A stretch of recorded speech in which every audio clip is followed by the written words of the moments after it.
Travolting presents Bobbin for Robin.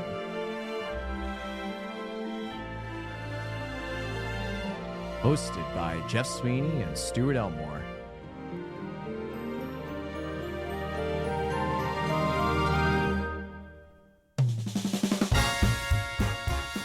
Covering Good Will Hunting with special guest Charlie Schumann.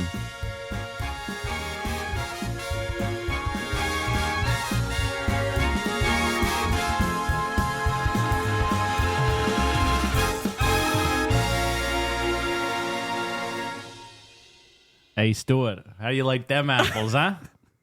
Are you going to do this the whole time? Think I should, yeah? The joke is not that funny. Let's get that out of the way. Pretty good, though. It's Well, like, yeah, I It's don't know a how good fun- like fuck you kind of a line. Yeah, but but I don't know if like it's funny. It's not funny. I don't find it funny. I just think it's a good. how do you like Yeah. them apples? Yeah, fuck you. How do you like them apples? Yeah, it's like whatever. Like, buddy, do you like apples? What a crazy build up to this. Like I'm about to ruin this man's career. The most right iconic now. line in this movie, probably, is how do you like them? Is you like It's them like, apples? I gotta think of a way to tear down this man's reputation. Like 2 lines or less. Oh, that's a good. You like apples? Hey. How you like them apples? Do you like apples? I don't know, it's What was pretty he gonna good. do if he said no? What if the guy's like, I fucking hate apples? Not a big fan. No, not really. Will Hunting goes home and kills himself It's like- at the end. and then he's like kind of let down because the joke has failed. So he just like, well, I got her number. It cuts immediately, too. It's not your fault. How do you like that? How do The you joke like didn't that, land. Wait, well, it's not your fault. Hello, everybody. Welcome back to Travolting Presents Bobbin for Robin. We're covering Good Will Hunting. We've been building up to this movie for quite some time now. I mean, what can you say? I love it. What is there to say? It's Good Will Hunting. It's Good Will Hunting. Everyone's seen this movie. Everyone knows it. Hi, Charlie. Hi. Welcome to the show again. Welcome back. We're glad to be here. Yeah. Yeah, When did we talk to you last? When was the last episode we had you on? I think Little Women maybe. What was it? Okay, yeah. Yeah, When- the deeply Yeah. problematic Little Women, the movie that, forced women to still be little, even though they can be big now. We talked about this in detail. I remember, yes. Mm-hmm. Why are the women always little? Why can't they be big women? There's not a little woman. There's a lot of women. Anyway, What a good Billy Crystal joke there. thank you. Billy Crystal, not in this movie. No, We talked about a lot of Billy Crystal movies I recently. love Yeah. Billy Crystal. Billy Crystal, when's He's he bad? got that splah, you know. Yeah. What? That splah, you know. That's Splah? Yeah, the Like splah. The splah. Is this a TikTok thing? No, it's No. just the splah, The Jeff. splah. The Splah. Like he's got that thing. He's got the juice. Yeah. Okay. Yeah. Yeah, but the splah. the splah. Yeah. I get what you're putting I- down. You guys are Thank you, locked in a Stuart. way Yeah. I cannot be right now. No. I was gonna say like when is Billy bad, but I know when Billy's bad. It's a movie called Father's Day. We covered it 2 weeks ago. I've Covered it never 2 weeks seen ago. it. You don't need to. Okay, it's, great. It's not a good movie. It's Okay, the only won't see movie it. that Robin and Billy are like co-starring together in, And it's bad. and it's bad. Those two together. Well, guess that makes sense because I've never even heard of it. So Yeah. Well, it's like because they've been in other movies together, but it's always been like one's either lead and the other supporting role, yeah.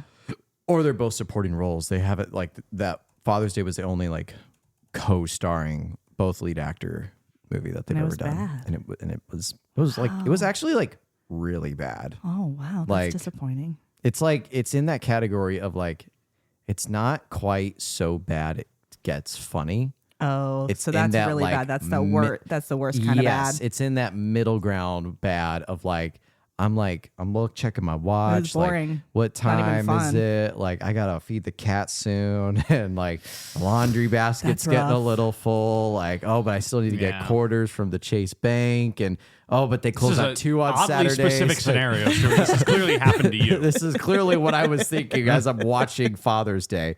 But thankfully, I did not have that reaction watching Good Will Hunting. No. You know what How Billy could Crystal's you? best work is? The Gravedigger and Hamlet. No, when he would do those Oscars montages where he would just put himself Oh into all yeah, the movies. those were yeah. good. Those were good. That's what you were looking up. I knew you were looking up something. I was looking up a little bit, Are you connected to the board? You're not. He's not. I couldn't connect to the board. Can I get down now? So please.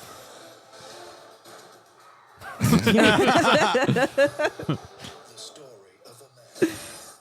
Become who you were born to be. Who was in search. Just needs to learn how to be a host again. I am Billy. You know, she leaves the It's in the ocean. 2 hours shorter. Like, I don't get it. this shit always hits. Yeah, it is funny. It's really good. It is really funny. Here I am. Wants to show us one in particular. Was this 2003? This was the 2004 Oscars. Oh, okay. I'm so nervous. I haven't been out there in 3 years. Give me some advice. Light him up, Bill. We will talk about Good Will Hunting. but Simpler it'll times. Why always hasn't hit. he hosted the Oscars in a while? I mean, I was in like 2014.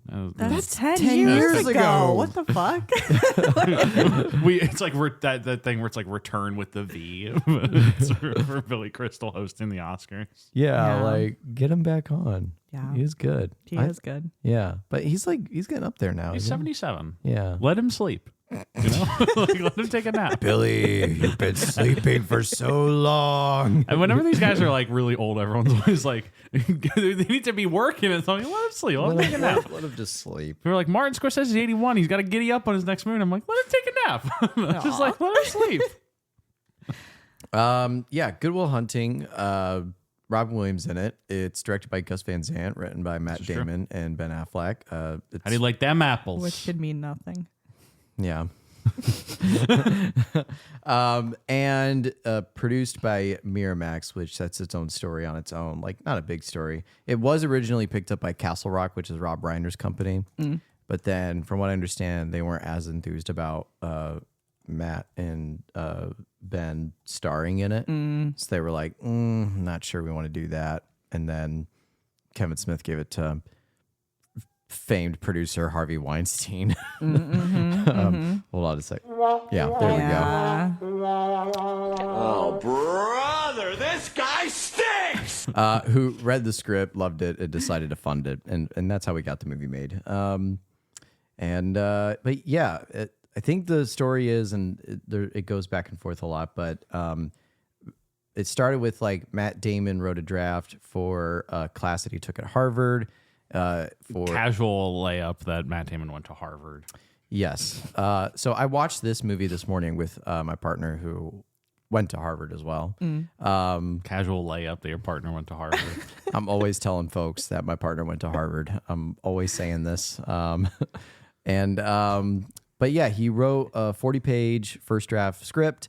It started off as kind of like this super genius who got hunted down by the government to be like get experimented on, high thriller. There wasn't much therapy in the movie at all. And then it passed around through a few different like script doctors who gave Matt Damon, Ben Affleck some advice, then dialing it into more of sort of like their low-key indie drama-esque movie.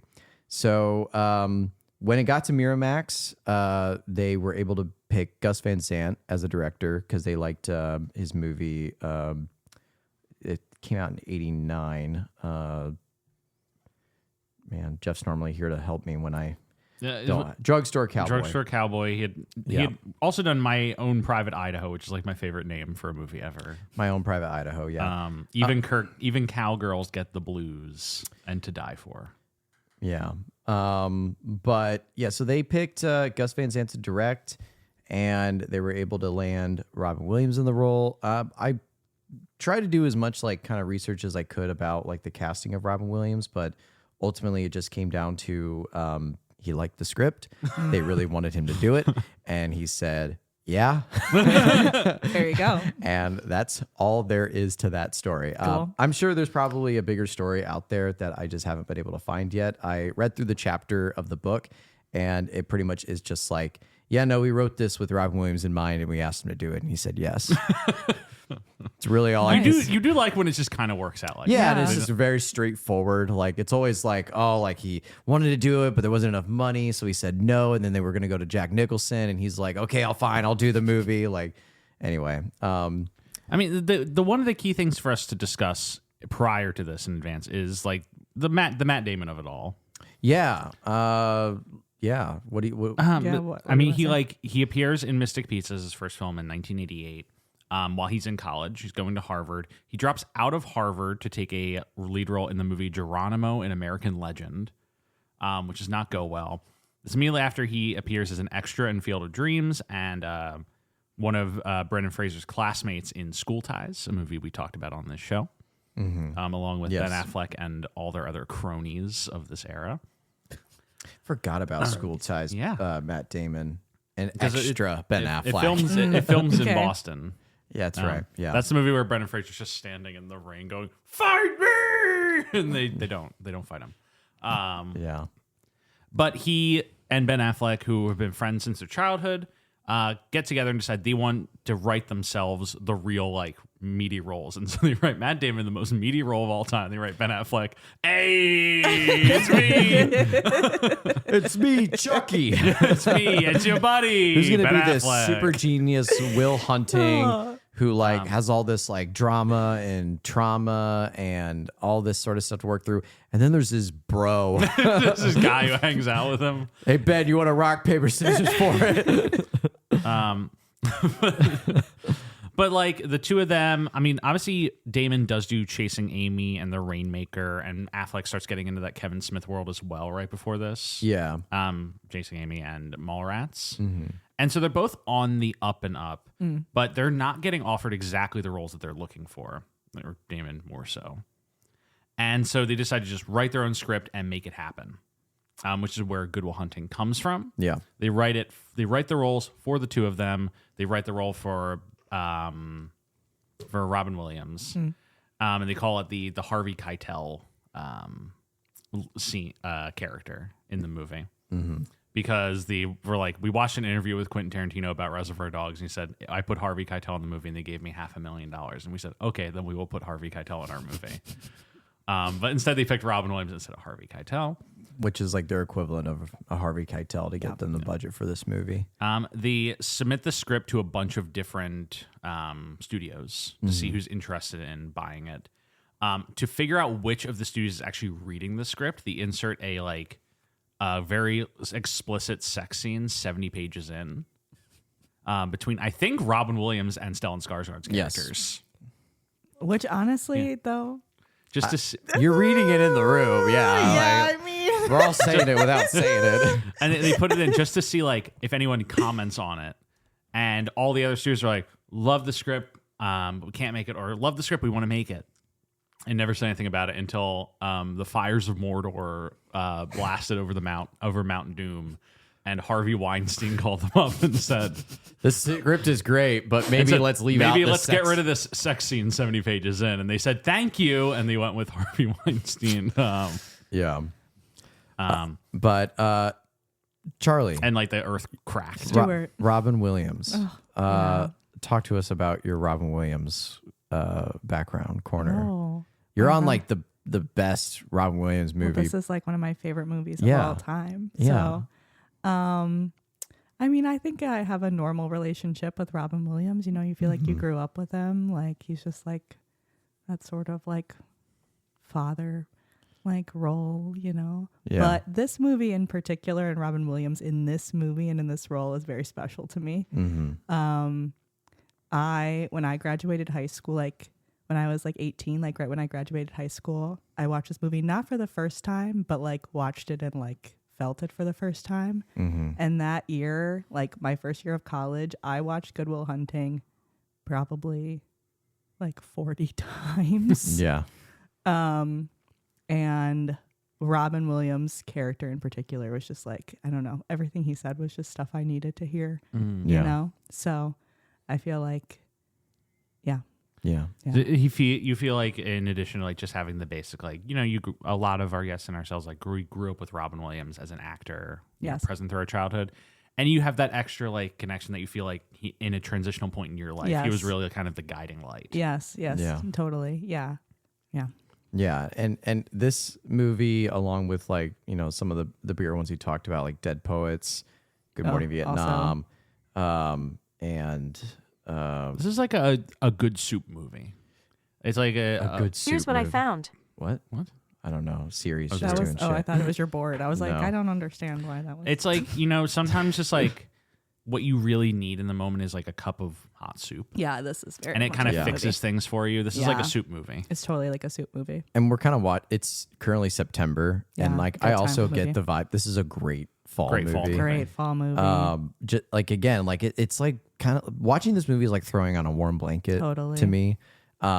Even though like it takes place in like fairly like stark locations, it's just all about like and Robin's wearing like fuzzy sweaters the his, whole movie. his cardigan got collection the in this beard, movie. and like the longer Come hair. on. Like he looks like a nice scruffy blanket that would just Yeah. like comfort you. Yeah.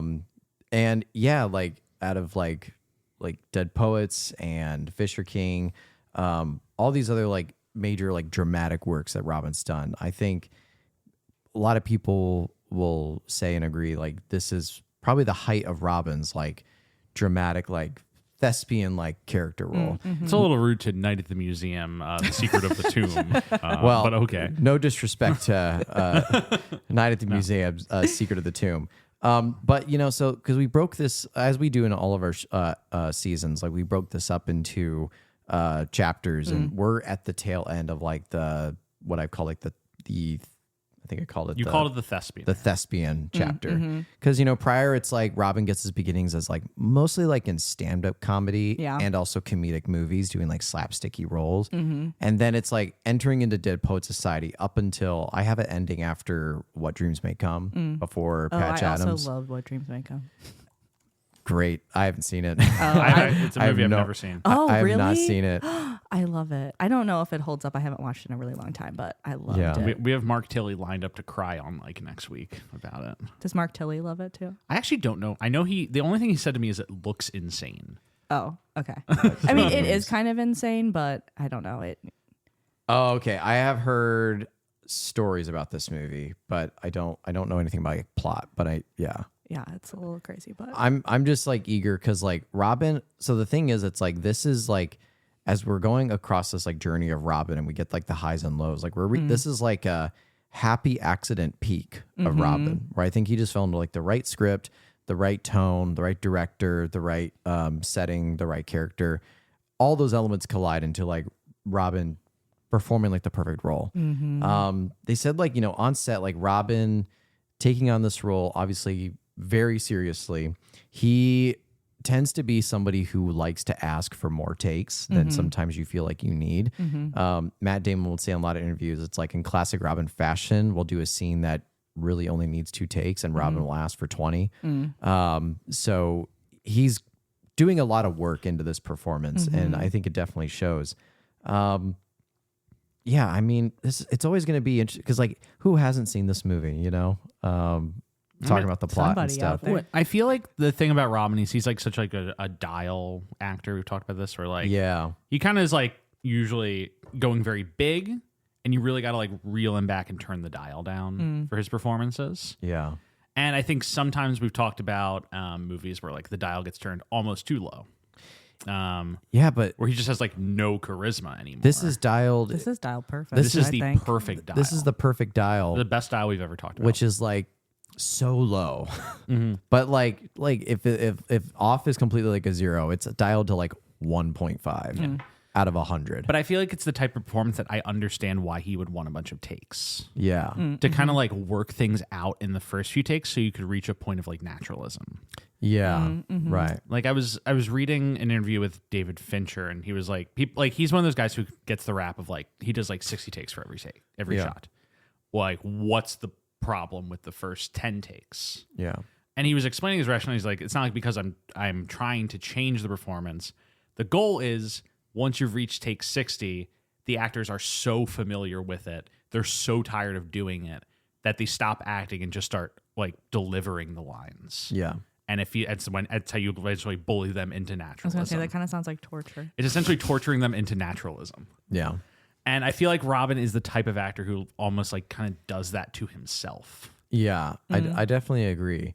Because like looking at all the other like serious roles, like this is the most like just a dude Yeah. character. Because like Dead Poet Society, he's playing like a character. He's playing like this teacher with all this like interesting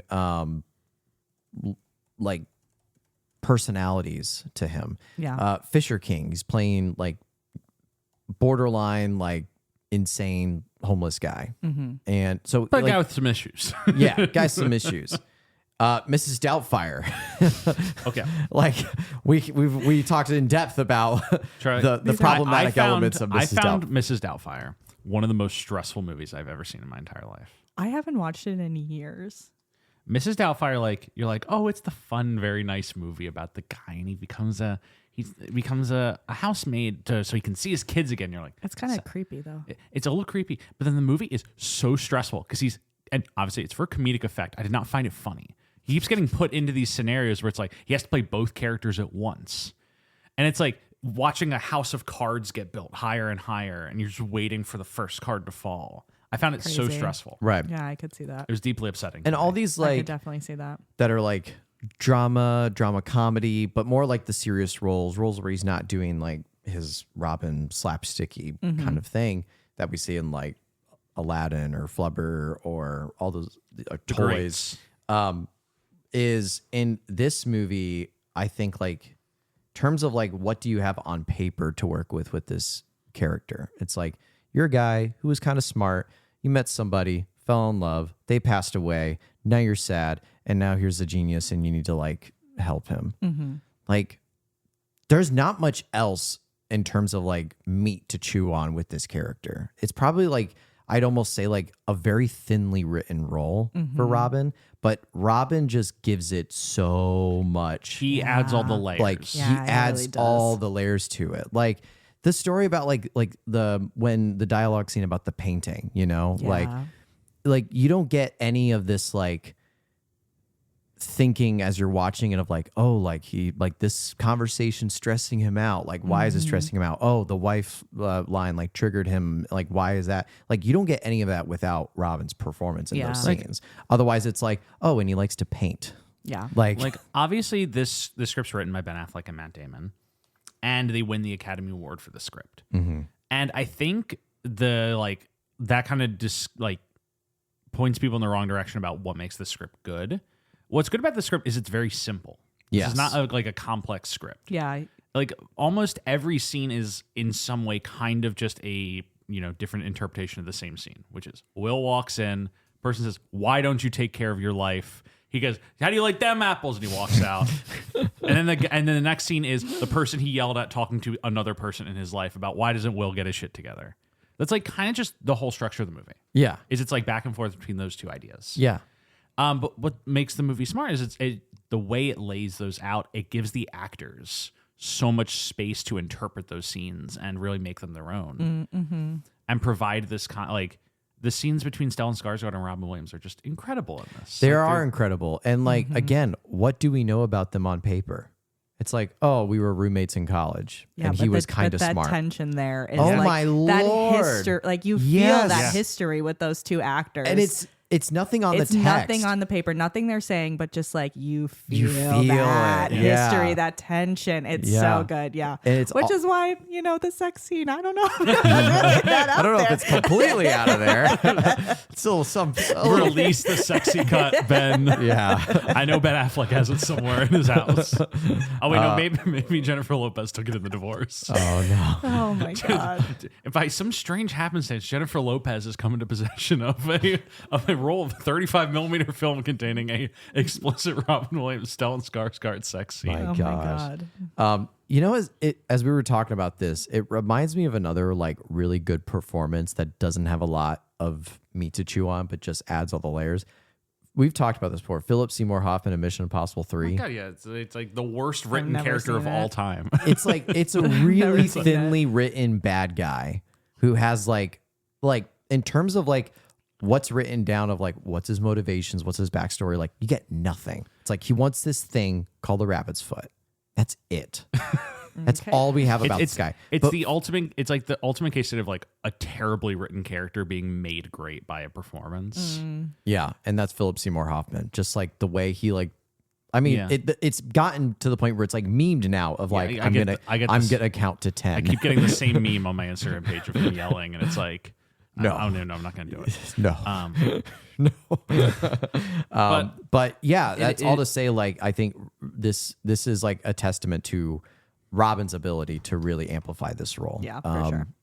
Which is why I think he rightfully deserved and won the Oscar. I think it's his best performance. I don't think that's a hard thing to say, but It's my favorite, so and I tend to be right about things. So I mean, yeah, I think I was definitely right about this one. I think like it is his best performance. I like The Fisher King a lot. I'm not going to say it's better, but the reason why I still get like I linger onto that performance is because it's the riskier performance for Robin. Like he has to take a lot of risks in that role. Can I counter this? Yeah. I think this is riskier for him because at really? at no point can he like resort to any tricks in this. I mean, he kind of does. Though. There's like the one. There's the fart one. scene. There's the one fart line. it is good. I think he has. It is good. I think there are like 3 jokes in the movie, more or less. Okay. That feel like Robin improvs, and it's obviously the fart scene. It's the last line of the movie when he's like, "Son of a bitch, you stole my line." Yeah. And then there's he's like yells something at the bartender. I was gonna say he retells the stewardess joke to the Okay. bartender. And it's like those are like the 3 things that like where it feels like an off the cuff Robin joke in this movie. Because oddly enough, like he's the one shutting down Will's jokes in the movie, And I think which it's like, oh, so what? Did the flight go all right? And he's like, no, I told him the first person because it's a joke. It makes it funnier. we've covered some attempted dramatic performances from Robin that like just straight up don't work because like it just feels like he's very like tuned out. Like trying to pull a specific example of like being human. Being Human is a great I haven't seen example. it. It sucks. Don't watch it. Okay, I won't. Or Some people would say that like this, like Moscow on the Hudson was like his attempt to be like, but I would argue that like that's a better movie than it gets. Seize the credit for. Day. Seize the Day is that's another. These are like they're like Robin performances where like he is so like pulled back, never resorts to his tricks, and it just doesn't work. yeah, because he's so dialed back. And like they find a really good like cruising altitude for him in this, while still denying him that comfort of just resorting into what makes Robin naturally charismatic. Like you watch any red carpet interview or he's on Jay Leno or something, and Robin has a natural charisma to him. Yeah, That is the reason he became so successful. That's blow. That's the splah. the Splat. He's got splah. And that splah is what We're gonna start saying that now on the podcast. I'm gonna like. This episode's gonna end. You guys are gonna be like, "Yeah, splah was just a thing we made up." But like in denying him the ability to resort to that forces him to like dig inward and like make this character his own and find things in this character that he can pull out that aren't funny. Yeah. Like he's able to really like jump in there and get into the grind, like the meat of this character. Yeah. I just go back to the fact that like he's the one that's shutting down the comedy in Yeah. most of the scenes in this movie. He's the one that like they'll tell a joke to him and he's like, that wasn't very funny. And it's like to hear that from Robin Williams is like actually kind of crazy to hear him say. It's like, are you okay there? And yeah, like also I just like I think it's a testimony to Gus Van Sant's direction because as we said, like so many of the scenes of this movie are, as you said, Jeff, like a regurgitation of the same thread of the whole movie. It's like, oh, well, you're so smart and you push everyone away. When are you going to learn to cooperate? But like every scene works. Every scene works. Like, me and Beth watched it this morning, and Beth just came in to watch like the scene where he goes off on the guy in the bar, and Beth just sat down and kept watching. And Beth's like, I can't get up because every scene I'm like, oh, this is a good scene. Yeah. This is Right. a good scene. Yeah. This is a good scene. Like the scene, one of the final scenes, I think it's the last scene he has with Stellan Skarsgård. There's me. Where like he's looking at a proof and Stellan's like looking through this and he's like kind of like, well, did you think it's like, no, it's right. you can check it. It's right. And then they have this whole thing. It's like, this is so fucking easy to me. Like, we already had that scene like 3 scenes prior into the movie. Yeah. When he's like shutting down another like physicist, doctor, professor, whatever. There's a quote from Howard Hawks where he says like, the key to a good movie is that it's 3 good scenes and no bad ones. And like, if you have that, you have a good movie. It's like basically like a movie that has 3 good scenes that will stick out to you, no scenes that are bad, and everything else like it works. You have a good movie. It's just like every scene is good. And but I think that's the key to this movie is like this movie has like 3 big show-stoppy scenes. Typically the Robin scenes, and then of course Ben Affleck pretending to be Will Hunting in the room is the third one. No, that is a great scene, Right. But those are retainer. But there's like this movie has like 3 show-stoppy scenes, the 2 Robin scenes, and then I would argue him and Mina Sorvino. Or I keep wanting to say Mina Sorvino. It's not. It's Minnie Driver. Minnie Driver. I say this every time I think about this movie. Cannot tell you why. Yeah. But like the scene in the middle with him and Minnie Driver. Yeah, where she asked him to move out the- to Oh, California. that seems so good. And yet the rest of the movie is all good. There's never a bad scene. Yeah. And it's like that's just kind of the key to this movie being so good. Is there's no fat. Yeah. There's no like extra trimmings. Yeah. If you're going to argue that there's fat in this movie, it's probably just like the one scene where he's like hanging out with just Casey Affleck and Cole Hauser, and Casey Affleck's like, I jizzed in your glove. I don't know. I It's like a good it. scene. It's still a good like scene. it. Still a I good still like scene. it. That's It's so funny. You keep jacking off in my mom's room. It's the only room in the house with the VCR. What are you gonna do? He has no choice. Those boys are so funny. They're so it- funny. Because it's like, it's Matt, Baby Casey Affleck. what I love is that it's Matt Morgan. Damon goes on to become an Academy Award winning actor. Ben Affleck wins an Oscar for the screenplay. One of just like the most omnipresent cultural figures, I feel like. Whether or not you care about his movies, like Ben Affleck is just like a cultural figure that everybody is course. aware of. Casey Affleck wins Best Actor Academy Award. And then we have Cole Hauser, who is present in the movie and will appear in Yellowstone many years later. I was gonna say I don't know anything about that man. Yeah. Just Not anytime much. you watch a movie, and I swear to God, it's like a deal with the devil every movie. Whenever there's like a gang of like 4 guys, young guys, 3 of them grow up to become extremely successful, and then there's the 4th guy who's just kind of like kicking around. Yeah. Like I think about like Anchorman, where it's like Will Ferrell, Paul Rudd, Steve Carell, and then David Koechner is also there, and he's doing great. It's Chris O'Donnell in School Ties. Yeah, it's Chris. It's Ben Affleck, Matt Damon, Brendan Fraser. Chris O'Donnell was present, having a good time. And you know who else is in School Ties? Cole Hauser. Cole Hauser, yeah! Cole Hauser's also in School Ties. Bring it back. Oh my gosh. Cole Hauser, Stuart. I'm sorry, Charlie. We have to go. This is a It's okay. corner that I have to go on real quick. We have to talk about Cole Hauser. Stuart, are you aware? I don't know anything about Cole Hauser. Stuart, have you seen the Fast and Furious movies? No. I've seen some of them. I've not seen the last couple. Have you seen Too Fast, Too Furious? Is that the one where they go to Miami? It's the one in Miami. Yes, I haven't seen that one in a long time. That's the one without Vin Diesel. It's the one without Vin Diesel. Is Cole Hauser in it? Cole Hauser plays the Cuban drug lord in it. What? Is he Cuban? No. Named- He's born in Santa Barbara, California. He's the most California looking person you have ever seen.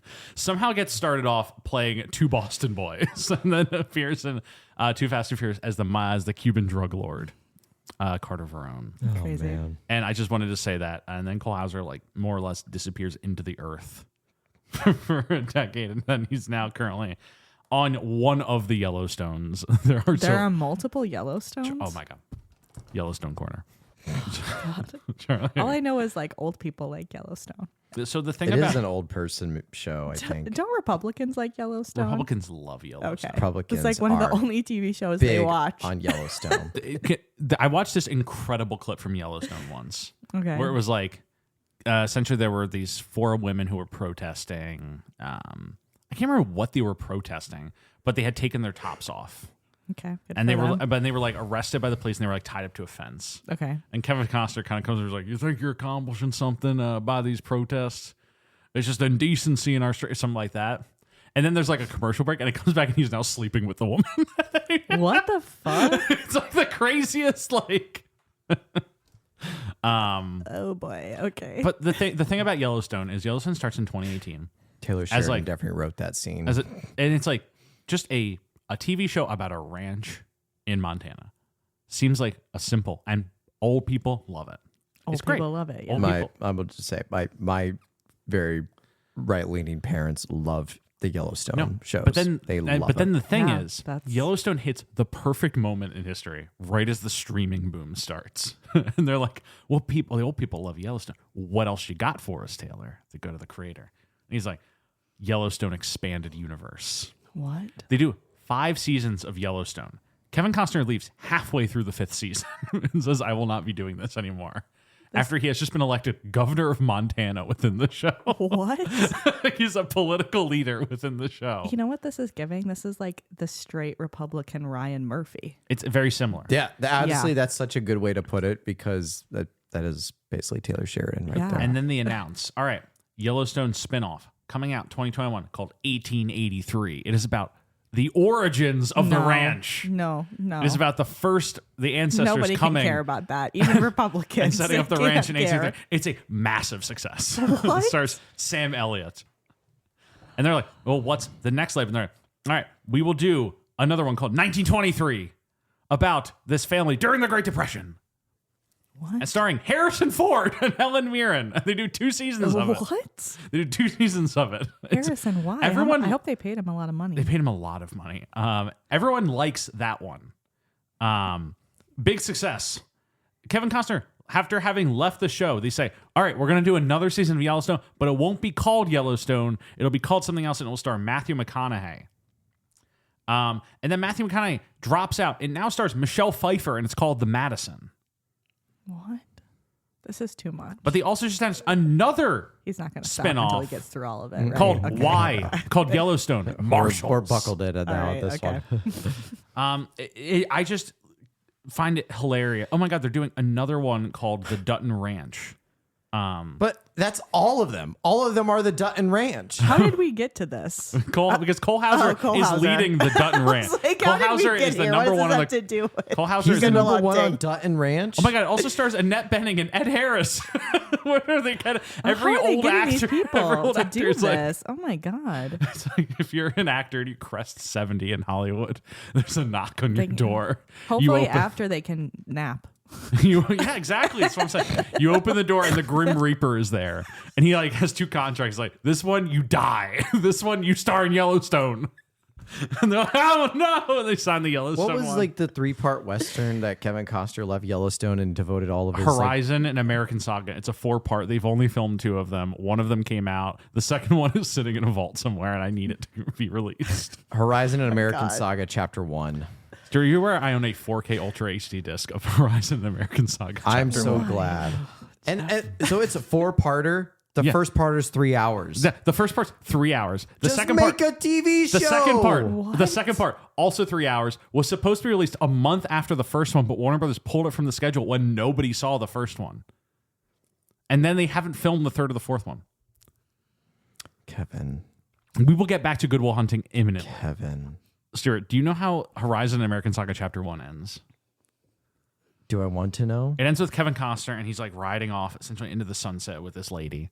Okay. And then like as they're riding off, it just starts cutting to like a printing press. And you're like, what is this? And then it just cuts back. And you realize it's a Back to the Future Part 2 ending montage style trailer for the next movie cooked into the end of this movie. Oh wow! And you get a 5-minute like montage commercial for the next movie. Wow. Laying it up. And then it ends with the dramatic reveal of the villain for the second movie. Stuart, do you know who this villain is? I think we've talked about this on the show before, but you don't remember. They're on a Yes! And like they finished printing out this ad for the ranch that they're all. It's also about a ranch, by the way. Hand it to the shadowy figure standing silhouette in the window. Turn around. It's Giovanni Ribisi, and he looks at the thing. He goes, "Oh yes." And then the movie says, directed by Kevin Costner. Wow. I Anyways. loved I love Unobtainium. movies that have sequels baked in to like the ending that where they're gonna like have the trailer because I love the fact that like The second one has not come out. It's been 2 years. I'm looking for the Back to the Future Part 2. Yeah. Oh, we're just doing this. We're now. just doing it. The truck is there. All right, we gotta- It's actually just. Yeah, the, I wanna- It's yeah, just let the me see. opening scene. It's just the opening scene. It's not actually the ending of part. You fucked it up. Hold on a second. Let me. Can you believe that shit? That was embarrassing, Stuart. Okay, this is a comparison side by side. How about a ride, mister? Oh, and they recast. Yeah, but they recast Jennifer, so they had to reshoot the fucking scene. Oh, you a sight for sore Marty, you acting like you have But like one is obviously the very end of part 1, and then one is the opening of part 2. Yeah. okay? It's all about the tone. Is everything all right? God. It's like imagine it like be like if you're like acting in the scene like Marty McFly and you're be like this isn't as good as when we did it the first time. Like, okay. Yeah. But I love that. No, Like, you know what they should do that for next? They should do that for Avatar. No, if Avatar- The Way of Water had ended with a montage of fire and ash scenes, I would have levitated out of the theater. Like the ceiling would have blown off of the AMC that I'm in. I levitate in the sky. You guys never see me again because I died. But you know what's actually the best way to really end a movie? When you're on a road trip to California to go see your long lost love like Good Will Hunting. There we go. There we go. Hey. Bring it back. Bring it back. How do you like them apples? But Loki, actually, a good ending. I do like It's that. a great Great ending. ending. Great It's a ending. great ending. The choice to let to have the driving play out over the entire credits Yeah. is also wonderful. Yeah. I mean, love the that. drive from Boston to California is like freaking 48 hours. It's very so- long. Wouldn't it be funny if like that step? You know, I wonder how much is left of the movie. It's just 42 hours left of the movie. You're like, whoa! It's like just you're watching. Like they drove the camera across the whole country. The credits stop, and then we're just on the car, and then like the breaks down on the side of the road. Watch Matt that Damon like it's- fix the It engine. gets out, and Matt Damon's like it stays on that wide shot though, so she's Oh just my fixing the God. engine, and then we like jump cut to him like hitchhiking on the Yeah. street, and then like a car pulls over. It's like, where are you headed? As But far- you're still like super wide. Yeah, it's You like never cut far in. west, and he hops in like a minivan with a whole family with the wood paneling on the side, and they get in. It's like, so you're on your way to California. What's your story? And we just keep going with the car. They pull into a Holiday Inn.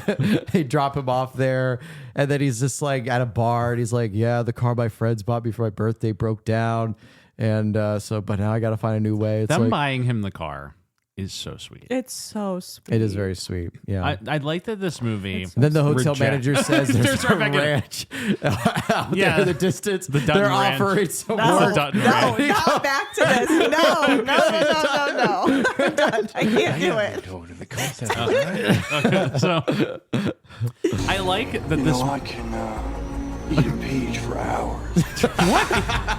What is that? It's Nicolas Cage saying I could eat a peach for hours What is and this face from? off. Okay. Face off. Good. Okay. So Wow, this is a disaster. yes, what I like is that this movie is obviously this movie has a lot of themes that it's like moving throughout. One of them is obviously like kind of rejecting stereotypes. And I like that it never lets these boys, like the other three, fully fall into the stereotype like they're Boston, like no good kids. Me and Beth were just talking about this. I think obviously it's a very boy movie in a lot of ways. I mean, this movie like actively does not pass the Bechdel test. There's like basically no women in this movie except for Minnie Driver. And it's like they're very boys. Yeah. But it's also like they're very tender with each other. Yeah. They're very kind with each other. They really care about each other. And even like the ending of the movie, like the fact that the man is going to go to the girl, like he's going to not take this job. He's going to like, the end Yeah, is like what he chase wants is after her. love. Yeah. Like, Yeah. that's like, that's really beautiful. And I feel like kind of subversive. And the some scene ways. where it's like Ben Affleck is telling him, it's like, if we're still here in 10 years, like I'm going Yeah. to fucking kill you. Yeah. And it's like, I think that's probably one of the best like Ben Affleck pieces in the entire movie. Yeah, I would say 'Cause, it's the best part. You know, yeah. you can see through that scene that like Ben Affleck's like, he's not being like aggressive with him. He's like saying like, No. no, like you deserve so much better than this. Yeah. And like you need it to just be told to your face that like if you're still here in 10 years, like we're all gonna like ditch you. Yeah. Because that's your own fault. Yeah. That's like real love. It's real love. That's real love. Yeah. And I know, like, there's the part where Robin Williams asked him if he has a soulmate, and he says Chucky, and he's like, well, no, like that's family. It's- But he yeah. says it's somebody who challenges you. Yeah. And that scene is really one of the scenes where he gets Yeah, he challenges challenges him. Yeah. So, yeah. I just love that like the movie plays the balancing act really well, where it never like pretends that the boys aren't like they're kind of punks. Yes. And they are a bad influence. Yes. It never tries to like deny that. No.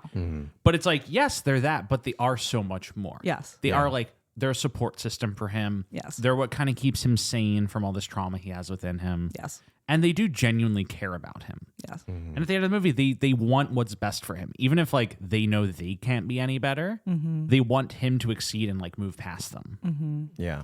And I just think that like that's not something you see in a movie like this very often. You watch a movie like this normally, and it's like he has to get away from his punk friends, and the punk friends are like kind of the villain he has to overcome, or he changes them. And I like that this movie's like they're not going to change, but like No. that doesn't mean that they don't want what's best for him Yeah. and for him to change.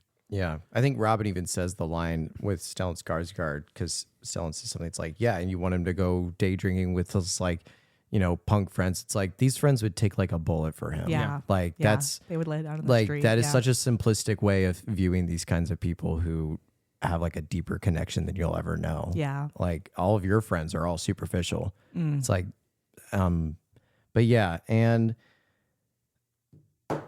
I don't know what else to say.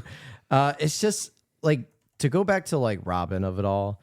Cause I guess like from my own standpoint, I've seen this movie many, many times. Same deal as you, Charlie. Like I watched it before, like kind of young. And then like when I watched it, like on a second viewing as I was older, where it really like sunk in. Yeah. That was where it's like the whole new appreciation for Robin sort of came in. Yeah. Cause like, I've seen him in like Dead Poets and these other movies where, he acts somewhat serious. I would say like my early introduction to like what like a dramatic Robin could look like, and I know Jeff is going to make fun of me for this, is Hook. I love Hook. Hook is a great movie. Hook is a great Isn't movie. it one of the best movies ever made? It's so good. I love Hook. Is it Hook? Hook more like It was perfect. Perfect. Everything. You Down don't to like the Hook? last Hook more minute like detail. suck. Sorry. I love Hook. What you just said is one of the most insanely idiotic things I have ever heard. True. I love so it was everybody Hook. involved in Hook. And it was Hook, and like still like Robin has like that childlike comedic wonder to it, and like then because I watched that at a younger age, and then as I like got older and watched this movie, it's like, oh, like this is Robin like really being like quiet and sort of like, not to get too like weird about it, but like sort of like an at peace role. Yeah. Like he's a guy that like you can tell it's like he's not really fazed by much. Like because like there's like a couple scenes where I'm like watching him and Matt Damon talk, and Matt Damon says like, oh well, but then your soulmate's dead, and are you just gonna hang up the coat? Like you're not gonna Annie back in? And he's like, at least I played a hand. And it's the thing of like every character. This movie ends with the tone of like every character walks away with something. Yeah. Outside of just Will. Like I think of like when Ben Affleck like walks to the house and he's not there, and he's kind of gets that one moment of like, yeah. like, God damn it, yeah, he did get out of here. And then even like Casey Affleck, I was when I was watching with my partner, and then like the front Casey seat. Affleck got in the front seat. I'm like, the front and Casey Affleck got the front seat. Like, Yeah. see, there you go. Like that's growth even for like even the little guy. But even I like kind of walked away thinking like it's the kind of the will he or won't he, like will Robin take lessons away from this? Will we think he's gonna move on and maybe try to like, I don't know, find somebody else? Like, I don't know. The movie doesn't give you that answer, of course, but Yeah. I just had walked away with that own little interpretation of it of like, maybe he will. Yeah. I'm not sure.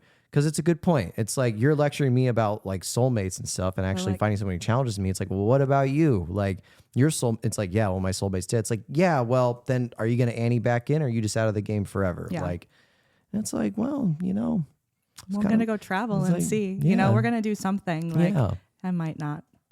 yeah, Yeah, we might not find somebody, but I think he's ready to like, yeah, live life a little bit more than he had before. yeah, definitely. I think a lot of characters in this movie are, when they're talking to other people, they're also talking to themselves. Mhm. You know what I Very mean? much so. Yeah, Like the scene in the bar is really very similar then to the scene in the park. What Robin Williams says to Will is very similar to what Will said to the guy in the bar. You know, you haven't really lived life. You're really just regurgitating other people's ideas. Yeah. You know, like they're very similar. And I think Robin Williams too, in a lot of the scenes is talking to himself too. So I feel like we have a lot of that. And yeah, I don't know what he'll do with it, but I think the fact that he wants to go and like travel says something about. He's open to some new experience. He's open, yes. Yeah. He's ready to leave Southie. Yes. Yeah. Yeah. But something like Ben Affleck is an actor like I care very much about. He's like an actor I have a lot of feelings about. What kind of feelings? Whereas like I feel like Ben Affleck he's a very divisive performer. Is a way I'll put it. Like I feel like there's a lot when he's a leading man in movies, it tends to not go well. I think of like Geely or something. Okay. But then I think he delivers some of his like some incredible work when he's like in supporting roles or sometimes in just like the worst movies. He is like weirdly the ray of light. Whereas when he is, you know, the number one in charge of the whole movie, it kind of like doesn't really work well for him. Interesting. And I think like he's doing some of the best work of his career in this movie. Because he gets like just a few little scenes. Yeah, but they're good. Just to like spike a ball across the net. Yeah, and he lands it. Like when he does the when he's pretending to be Will and he's talking about retainer. I think he's so funny. Yeah, it's very funny. I think the scene because I think the thing about Ben Affleck is he's really sad. That's like the fundamental thing about Ben Affleck is like that's why the he's memes a the Duncan memes of him are he's so he's like a and the sad cigarette so are so good. good. He's You're like I feel that Yeah. He's like a sad person trying to be cool. And I don't say that about like him in real life, although maybe I kind of do.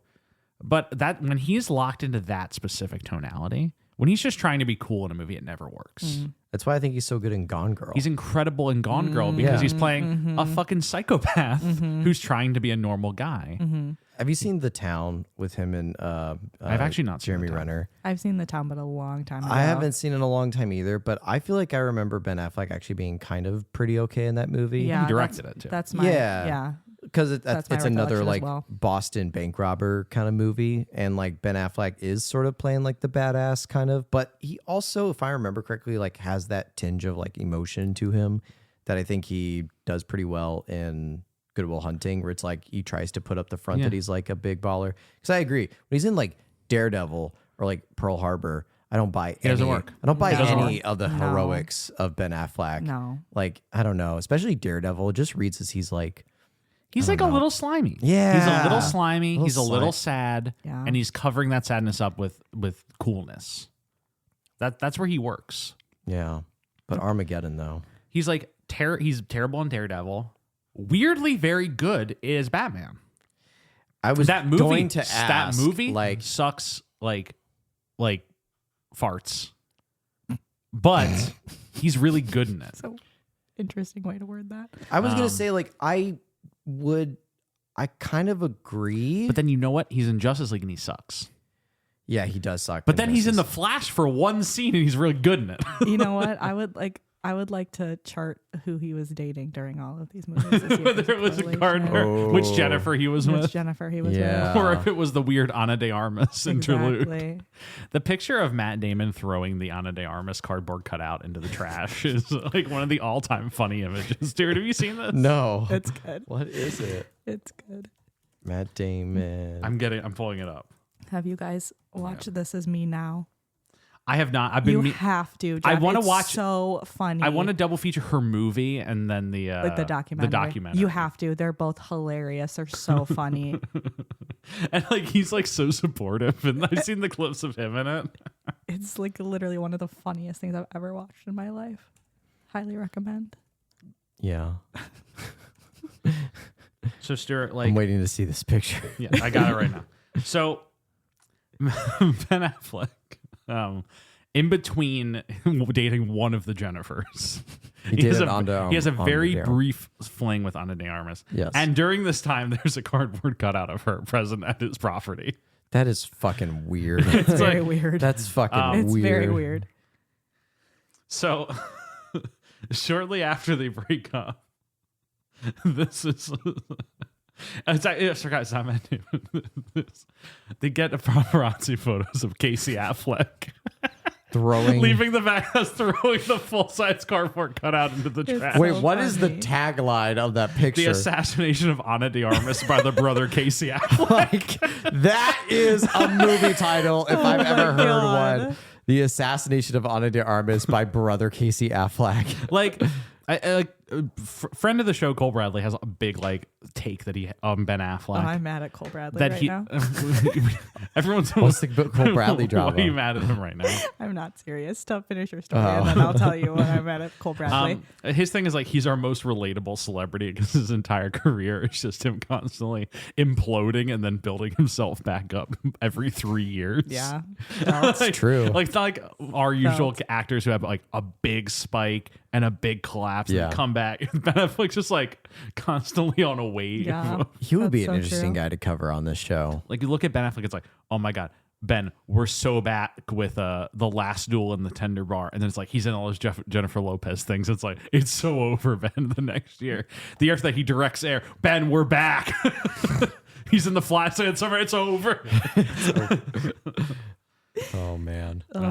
But why are you mad at Cole Bradley? I'm mad at Cole Bradley because I made a poll on Instagram and I said, should I watch The Summer I Turned Pretty? And the answer is you could say, yes, obviously you want to watch it. Yes, because I think it's good. No, because it's bad. Or no, you're literally 30 years old. Obviously you're not did supposed say to that. select that one. But Cole did. But Cole was the only person who did.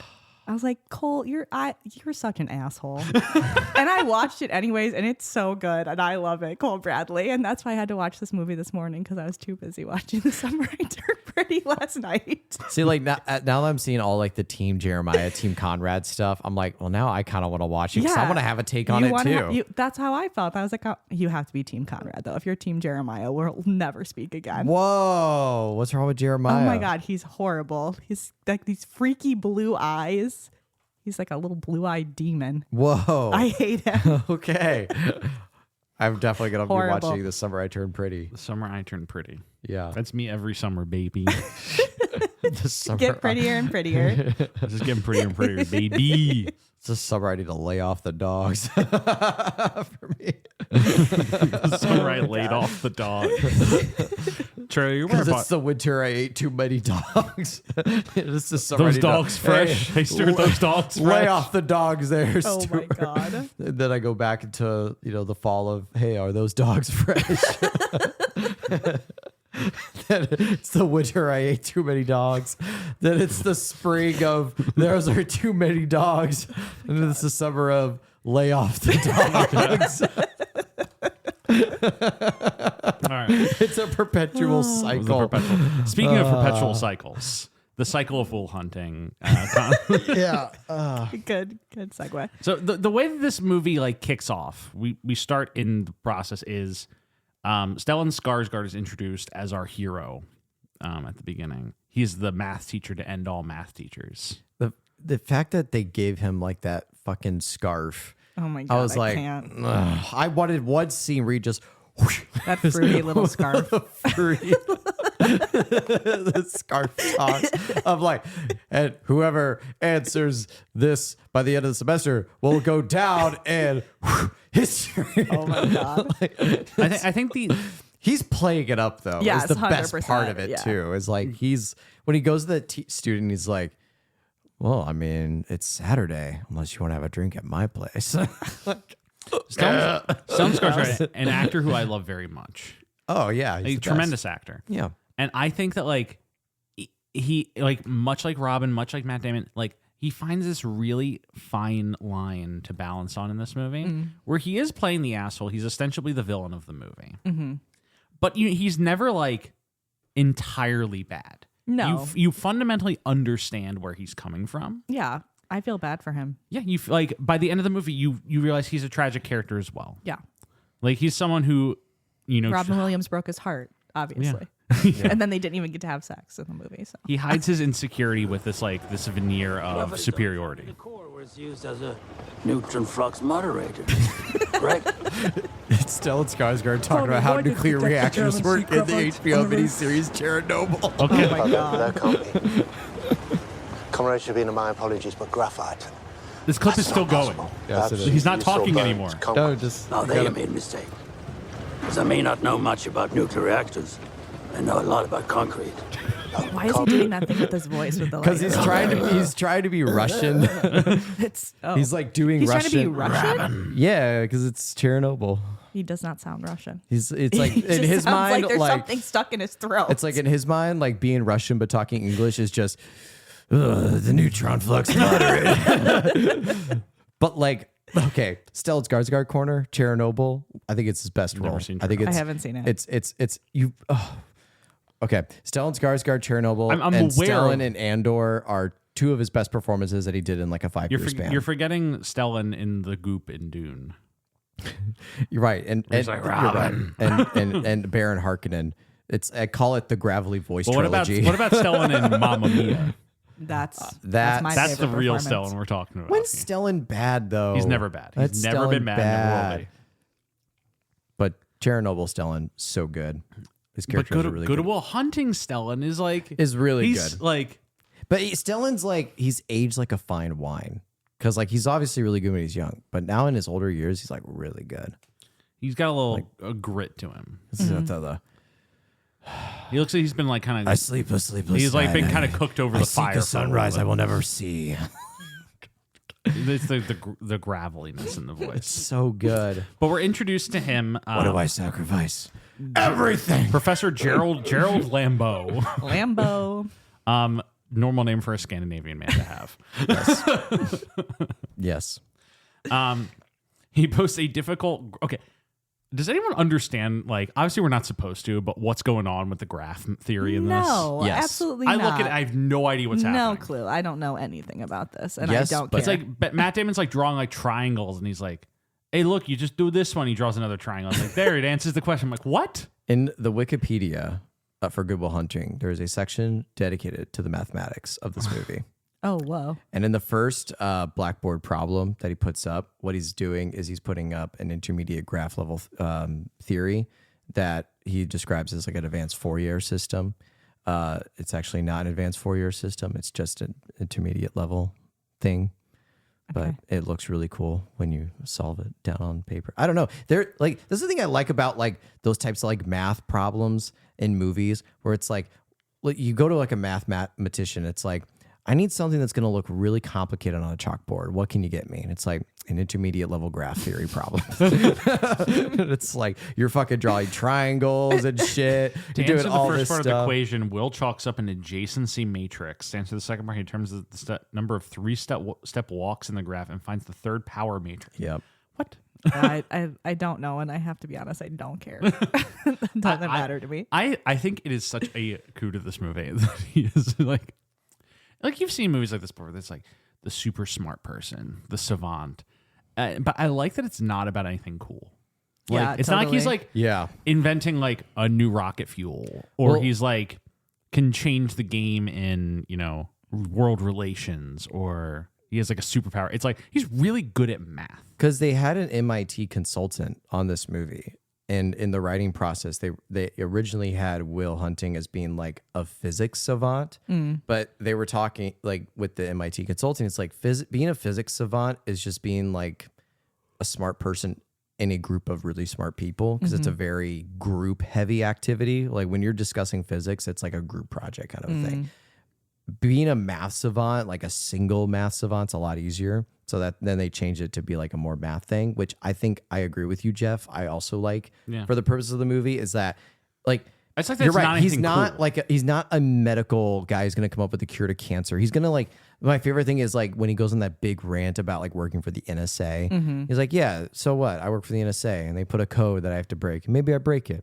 And maybe they invade like a small rebel group in North Africa. Maybe they send some Southie guys go. Maybe some of those Southie guys get shot with some shrapnel. And maybe the guy that shot him with shrapnel gets a job and he can't because he's able to work for 25 cents an hour without any bathroom breaks for the so we can keep oil cheap. But hey, like the oil company still will gouge the prices up, so it doesn't do my unemployed Southie guy any.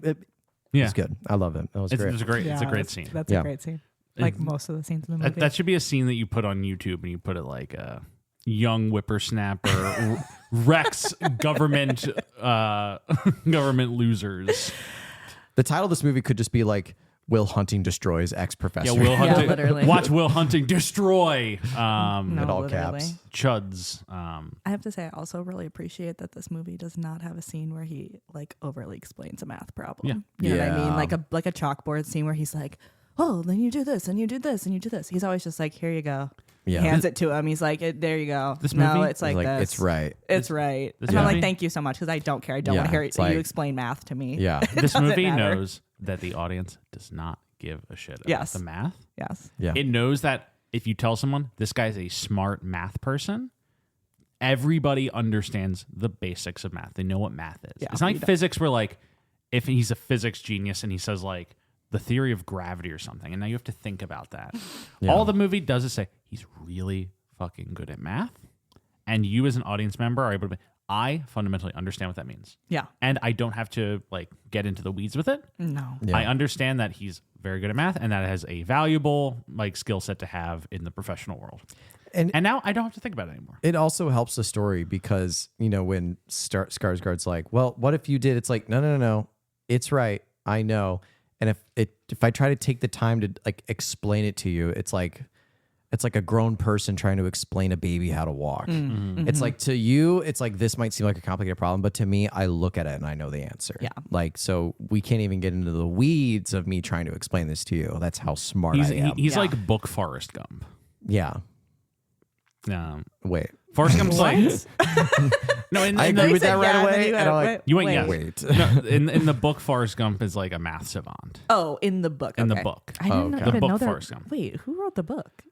His name is Winston Groom. I didn't even The know book that was a book. has like nothing to do with the movie. It is Interesting. pure, it like he goes to Vietnam, but then like he gets that part's like roughly the same as is the Bubblegum Shrimp Company stuff. But then like he gets sent into outer space with a chimp. He crash lands with a chimp, is stranded on an island for like 2 years with the chimp. What? Does he have an intellectual disability in the book? He has an intellectual disability, but Okay. he's also like a savant at math. Okay. And so like they keep bringing him around. They put him like basic training, and he like is making like soup for the whole army base, and like the soup can explodes, and it's described that like hundreds of soldiers are swept out by the soup that he's made. Like What? Okay. the book is purely a comedy. Interesting. It has Okay. like none of like the soul soaring boomer stuff from the movie. And then the book ends, and they wrote a sequel book called Gump and Co., which starts off with him being like, "Don't let them ever make a movie about your life because they'll mess it all up." LOL. And he's like, You And- sure about that? and I think it ends with him at the Academy Awards meeting Tom Hanks. Very Wow. good. Okay, crazy. But anyway, like Will Hunting in this is like book Forrest Gump, where he's just good at math. You get it. And now we can just like get past that in every scene really quick so we can get into the meat of the thing. What you really want to be there to talk about. Yeah. You're not there for him to be like, Stellan, the thing you did wrong is you actually didn't like No, don't fucking fragment the isosceles triangle or whatever. Those were words. Like nobody wants that. You want him to be like, hey, look, I did the math, and Stellan to be like, you make me feel terrible about myself. Yeah. Because That is what I want to hear. Because it's so easy for you. it's so easy for you. Yeah. And that's all I would ever want. Yeah. Yeah, that's sad. It's incredible. It's a good scene because like we get like the actual inner workings of his real motivations. It's like he's not really doing this because he wants to like squeeze the lemon of, you know, getting as much good use out of Will Hunt. It's like, no, he's just jealous. He's just Yeah. jealous out of how freaking smart he is. Which I think that's ultimately what Robin's character being like a foil with him. They make like a case of like in that scene where like Stellan and Robin are arguing, he's like, well, you could have been me. You were smart once. And he's like, you want me to get you my medal? I can go get it for you. It's like, oh, fuck off, man. Like, and that was the only bit where it kind of bumped me a little bit of like, wait a minute. So like, was Robin like a math savant I at was some thinking point? the same thing. Like, Yeah, I was I had the watching same it this thought. morning when I was like, that like- doesn't make any sense. It's like, I don't understand that at all. It's like, because to me, it's like they're connecting tissue is the fact that they have the same upbringing, not that they have the same skills. Yeah, like weren't they roommates in college? Yeah. Wasn't that their whole thing? That they Yeah. were roommates in college. So it's that's like- what I don't understand. It's like, you could have been great once and you had all the skills for it. And he's like, oh, I'm confused here. What are we implying here? Yeah. That, that was the only bit that kind of like bumped me a little bit with that. The segue, vibe but- I got, because I had the exact same concept, is that like Sean McGuire could have been like a leader in psychology studies. And because he, basically got married and had that life, he never achieved that. Yeah, I think that's what they were going for. I think the thing that makes it kind of confusing is the specific focus on the Fields Medal. Yeah. He's like, oh, you know, if you want it, I'll go home and get it. It's like, well, what the fuck would he want the Fields Medal for if he had nothing to do with math? So that was the That's the that confusing. that was the confusing bit. But I think that is what they were going for. Is like, yeah, he could have been a leader and done more in his field, but it's like what he's. I mean, I think But he has no regrets. He pursued love. he pursued love, and also I think what he's doing is. You don't need to be a leader in your field to be doing something that matters. Yeah. As important. I think what he is doing is important. So He's teaching psychology at a community college. yeah, I think that is Because important. Robin comes into the movie because Will Hunting and his boys get into a fight. Yes, they beat up the Italian, They beat up the Italian. which I loved. Hey, it's me, Will. You beat the shit out of me in kindergarten. And then cut to slow-mo brawl. Yeah. I kind of love the And slow-mo the brawl. slow-mo brawl Me is too. great. I love a slow-mo brawl. Casey Affleck's face.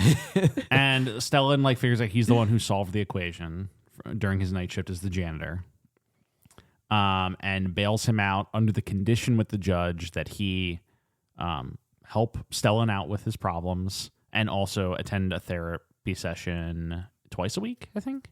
Something like that. Something like that. I don't know. Yeah. And every therapist that they go to is a complete failure. And their scenes are all very funny. Look in my eyes. I do not need therapy. Afternoon Delight's great. Rockets in flight. It's great. It's great when they drop it during the end credits. Yeah. I don't know if you guys watched all the way through to the end, but But yeah, all the therapists are like, I have way better things to do with my time. and Stellan is finally There's one he's more desponding, person we can call. and he knows like My there's ex-lover. my ex the guy I know the best like the best psychologist I had ever met was my college roommate. And we've not spoken to each other, but I think he's the person. Okay. And Charlie, you mentioned this earlier, but you can immediately feel the history between Yeah, them. there's that tension. The tension is He there. didn't go to the wife's funeral. Yeah. He He sent a card. He sent a card. That And was like very that, touching. That's that scene, like the way they deliver that could have been. I mean, it gives a little bit. Just the script gives a little bit, but the way they deliver that, I think, is so good. I like to think that Stellan was at the bar where Robin decided not to go to the game 6. I would like to believe that too. Yeah. That he was there when he met his wife. Yeah. And ever since it was like, And like you get damn. you can just immediately get the vibe like how much these guys care for each other, even as they hate each other. They're a mirror to Affleck and Damon. Like they're these like they were in that same position. They were inseparable, and Stellan left Robin behind. But there's still like a level to them that they care about each other. Yeah, to a certain degree. I think it's like Stellan is like if Will got so self-absorbed into like working for the NSA, or in Stellan's case, being a top math professor at MIT. But yeah, he reached out to Robin and he's like, yeah, like you guys have similar backgrounds. He's from Southie, and we just need someone to talk to him. It's like, how many therapists did you go to before me? It's like 5. He's like, oh God. But then they have their first session. Will Hunting immediately. I love the way Matt Damon performs this scene, because it's like the way he's like performing this first session is like he's analyzing Robin. Yeah. And he's just looking for like a crack to like dig at. And at first it's like He's he like can't find anything. The hurt people thing. Yeah. totally. Yeah. It's like he's like, oh, like I see you got a lot of books. It's like, did you read all of them? It's like, yeah. It's like, bet that took you a lot of time. It's like, took me years. It's like, you read books. It's like, okay, I'm not gonna get you through that point. It's like, how much you bench? Like, I bench a lot. Okay. He's like, so he's tougher than me. Okay.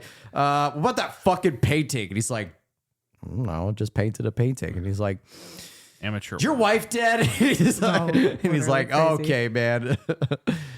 It's just like the way he like, when he's like, that's a payment my numbers. That's like, yeah, that's you in the storm. There's something wrong with you. Maybe it's like you married the wrong woman. It's like, hey, watch your mouth. It's like, ooh, I've got a little thing. Yeah. And then, then the And way he Robin chokes just him. fucking chokes him. I was like, Robin. that we can't do that, Robin. That's like, your license is gonna get taken away. You cannot do that. Robin Williams RKO's Matt Damon. Maybe In that's how the therapist do it in Boston. I don't know. Maybe. The real thing about this movie is that anybody who watches it comes away with the same thought, which is, I hope at some point in my life I can love anything as much as this movie loves Boston. This movie is obsessed with Boston. I'm interested in like, because I've heard in like some like therapists like takes on this movie, and for the most part, I get like mixed reviews because some people are saying like, no, like they understand like the tactic that Robin's trying to do with Will, with like getting him to open up first and not like when you're tackling like sort of a very like hostile, closed off patient, like all the thing. And then I've heard from other people, it's like he would be like disbarred, like from or just like not effective in any way, shape, or form. Yeah. But then like Robin makes the funny like observation. It's like I just teach this shit. I'm not good at it. Like, so like it kind of gets excused in that way too. But I'd be interested to see like what like therapists like thoughts are with the therapy. But I also think that's deflection from Robin because he is good at it. He is good at it. I think. And he doesn't want to like open that part of himself up. And then vicariously, like that's what he has to do to get Will to open up to him. Yeah. Like they have that whole scene where they just sit there silently because he's like, no, he's got to, I've done my part.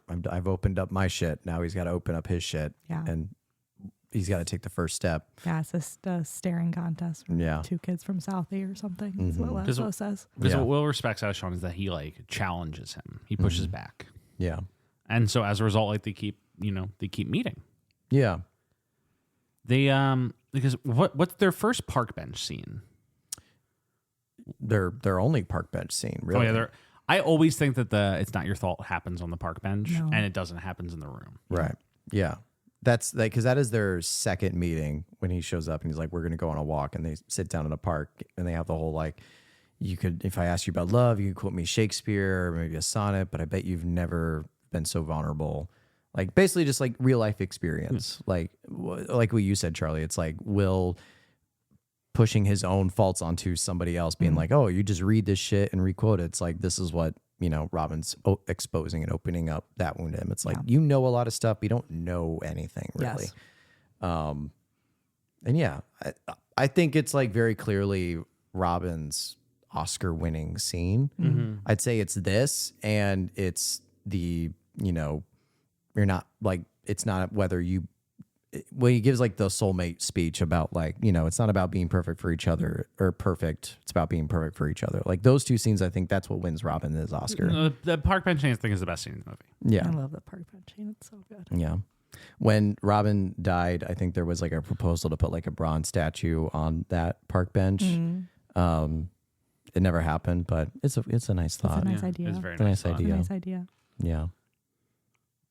And there's a few more. I mean, like this, the third one is my wife farts in her sleep. Yeah. And the trivia bit that everyone probably reads about this one is that this was Robin's just improving the whole time in the scene, and the You can watch the camera Like, shaking because sh- the Yeah, camera's because they're laughing. laughing. because they're all laughing in Yeah. it too, which works for the scene. It does work for the scene, yeah. Because it's like you feel like everybody in the room laughing at this.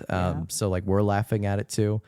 But it's nice that whenever Sean is funny in the movie, it never feels like Robin's stand-up. Right. It feels like a No. normal person being funny. Totally. Yeah. Yes.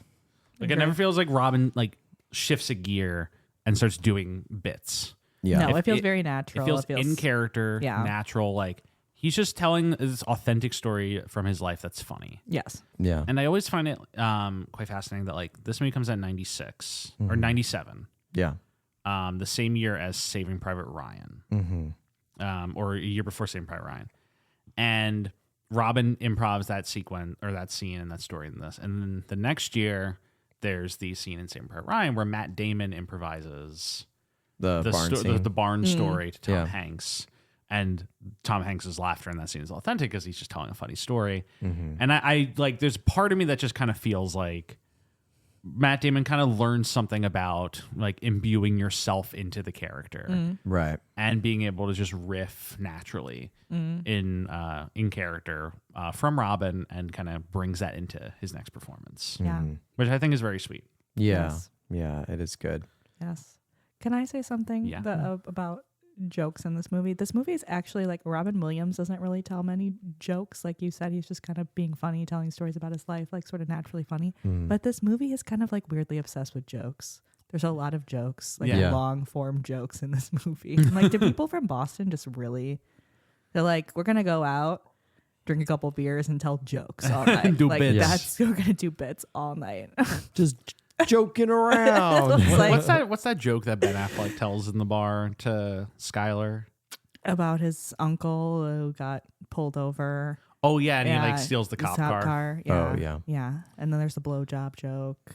You know, I didn't think about watching this. You're right. There are like quite a few scenes where There's quite a few scenes which where are there's, like, structured around Skylar characters. tells like the blowjob The joke. blowjob Yeah. joke. And then there's the stewardess the blowjob joke. stewardess blowjob A lot joke. of blowjob jokes in A this lot movie. of blowjob jokes. Low-key feels Yeah. like Ben Affleck and Matt Damon were like at the bar trying to hammer out this script, and they hear a joke like coming from the other side. I'm like, Like, put that oh, in, write write that that down, down. write that down.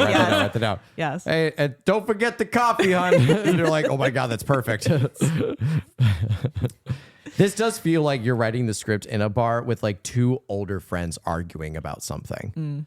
Yeah. Like, it's like, what, Jim, why'd you tell that joke in the first person? You haven't been on a plane in your fucking life. And it's like, it makes the joke funny, Steve. And it's like, this is great. Like, let's just keep writing things down. You can really feel the scenes that come from Affleck and Damon just talking. You skipped game 6 to meet your future wife. Like you How can could I forgive you for that? like you can really feel like they typed that story out, and then I don't know if it was Affleck. It was probably Affleck's like, yeah, but he skipped game 6. Like, what Yeah. the fuck? Yeah.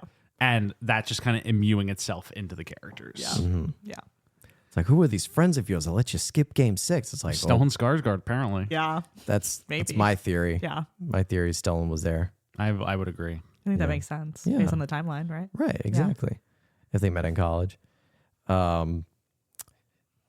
But I And like how much that story cuts to the core of Will. Like, these guys, like, even though they never go to a game in the movie, like, sports are so important to them. Like, Yeah. the Red Sox, they're only God. And Robin is able to, like, through this story, cut through, like, his belief systems. And, like, here was what my priorities were. Yeah.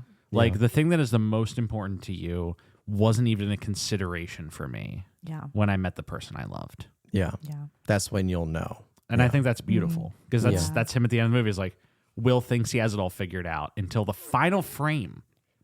And he's like, actually, I don't have it all figured out. I need to go get the girl. Yeah. Yeah. Because I think that that second or third therapy scene is the shifting point for Will's character, because that's where, like, as he starts to spend more time with Skylar, we get like the 12 brother story. It's like, I cannot I cannot say all those names in fast unison the way he did. Yeah. I Like, know that was crazy. Ricky, Johnny, Jimmy, Stevie, Cody, Brian. All I know is And that's he's not like, Brian. can you say that all again? It's like Ricky, Johnny, Steven, Cody, Brian. I'm like, wow.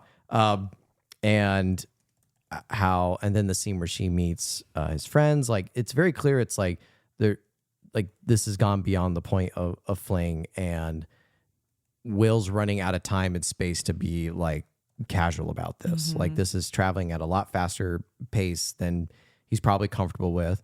And Robin makes the observation, it's like, well, maybe it's just because you're perfect right now and you want to Yeah, get I out love- before you're not I perfect. love that. Yeah. Because he's like, That she's, I don't want to get out before I realize she's not perfect. And he's like, maybe you just don't want to get out until you realize you're not perfect. Yeah. And I think that is like, just in terms of my view watching this movie, like probably one of the best lines in terms of like most relatable things, because like it is like the classical tale of like, oh, like you're with somebody and they seem perfect at the moment, but then after a while you think it's like, oh, like you start to notice certain things and maybe they're not so perfect. And then it's like, oh, but no, that's not you realizing that they're not perfect. That's you figuring out your own faults.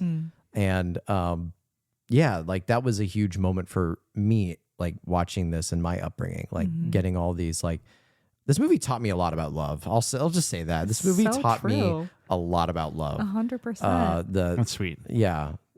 That they're not perfect, that you're perfect for each other. I think that's... Yeah, me and Beth were watching it and we just like looked at each other. We're like, yeah, that's it. Like, that's so true. That's what it is. Put that on a fucking plaque, right? Yeah, Like, it's so real. Yeah. It's simple, but it's just so true. this movie was written by two Boston Jamoke guys. And they knew the secrets to love. And really and did. Ben Affleck would go on to get like 5 more divorces. They Ben knew, Affleck going for the record of most divorces of all time. they knew the secret to love together, which could mean nothing. Oh, I mean, like, are we just going to ignore the fact that, like, I've been with trying Ben, to get Ben Affleck and well, there's like the funny bit with where Ben Affleck goes on the Jimmy Kimmel show. I'm sure everyone's seen this Yes. bit where he's like really large. Rotund, and then Matt Damon crawls out. Matt Damon crawls out, and it's just like, oh my God, because Jimmy and Matt Damon have this bit where they hate each other a lot. But I'm watching that scene, I'm like, they had a blast planning that together. Yes, they did. They had a fucking blast, like, planning this prank. They knew it'd be super funny. I'm Yeah. like, guys, I come on. What are we doing? Literally, what are we doing? a lot of that, like, Literally, what are we doing? when it's like Because I'm tired of doing that right now. And I want to do the other thing. When Ben Affleck broke up with Garner or Lopez, I cannot remember which, and like TMZ was reporting on it like it was like the Queen had died, and it was like, Oh my God. friends and family are arriving at the Affleck compound, and it's like Matt Damon has arrived at the Affleck compound to provide critical support to his boy. Remember when like Hollywood breakups used to be like frontline news all the time? As of it's almost yesterday, I literally Daily miss it. Mail. I miss it too. I miss it. DailyMail.uk as of yesterday. Ben Affleck and Jennifer Gardner look genuinely happy together during rare family outing with kids. Okay. Okay. Yeah, I was just watching a really good video, like analysis about the Brad Pitt, Jennifer Aniston, Angelina Jolie drama, and I was like, oh, that was so good. That was the best. That was the best drama. That was the best drama. Yeah. Like, I know they're real people, but it's just like so good to Well, watch. it's like the fact that was notable news back then. yes, Miss that. I miss that. I miss when like that was what we cared about now instead of, Yeah. Anyways, Wow, this is a disaster. yeah. pretty much. I'm trying to pull up Ben Our Aff- city might get invaded tomorrow. Isn't that wild? Yeah. All right.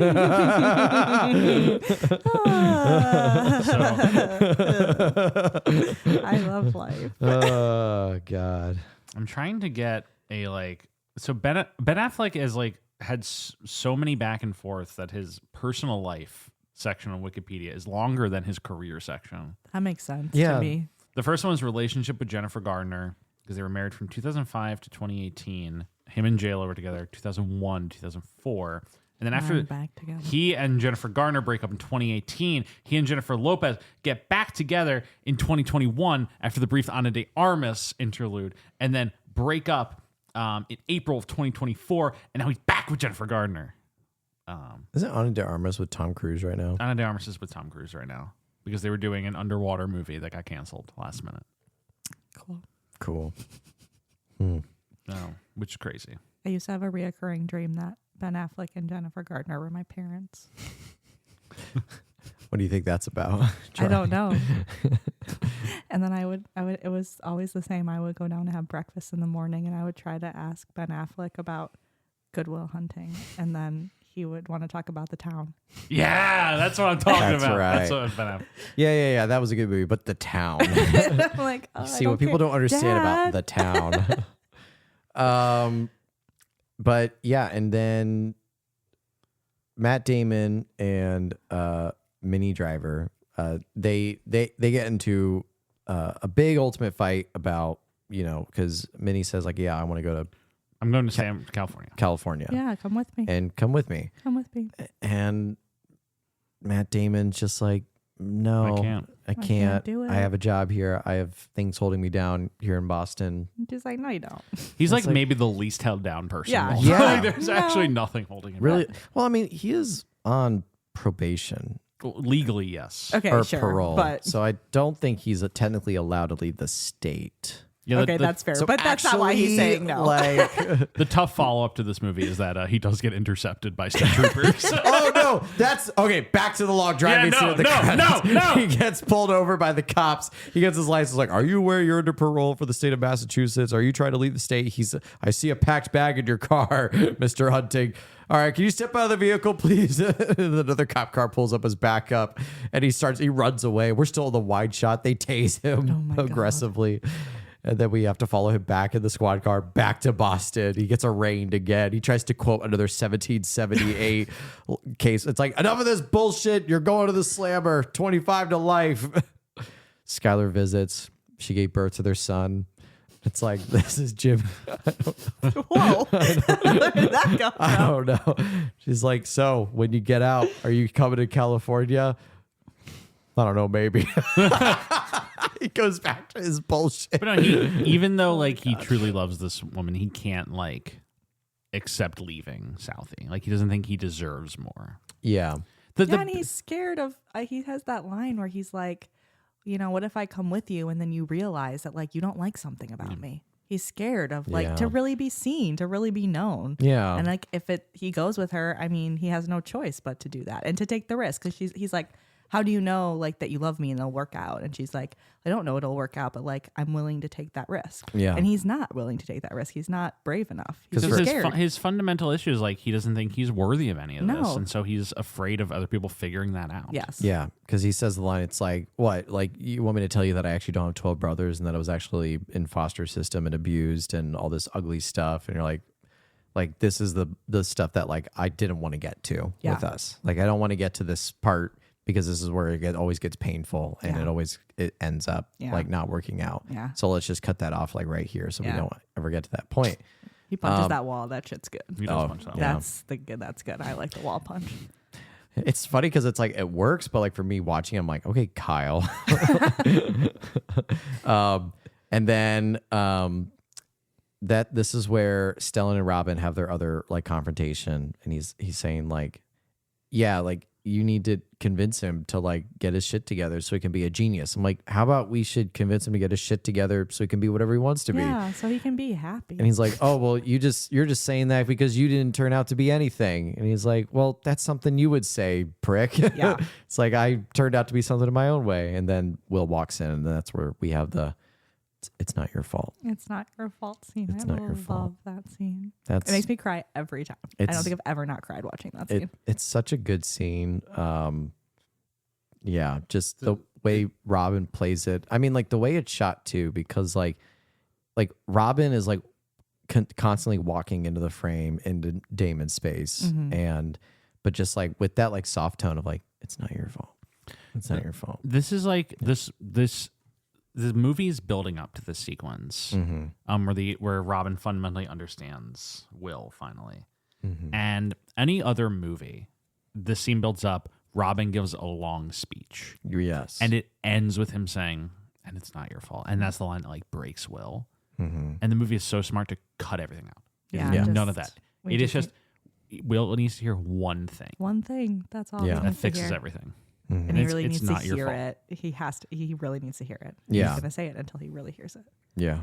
And so Robin just keeps saying the same thing to him. Yeah. Just, it's not your fault. And Will finally lets it all out and finally cries after this whole movie of bottling himself up. Yeah. I think it's a good foil of like the first interaction with him and Sean, where like Damon's the one that's trying to analyze him and find the cracks so he can exploit a vulnerability.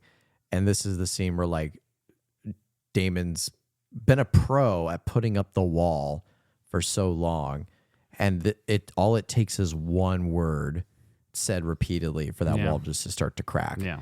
Because then he the best part, it's like, it's not really even like the crying or like when he shoves him back. It's like when he like chuckles and he's like, yeah, I know. I get it. It's fine. And it's like the tinge of uncomfortableness to it. It's like, okay, what are you doing here? Like I said, it's fine. Like we don't need to go anymore. It's like, it's not your fault. It's like, I know.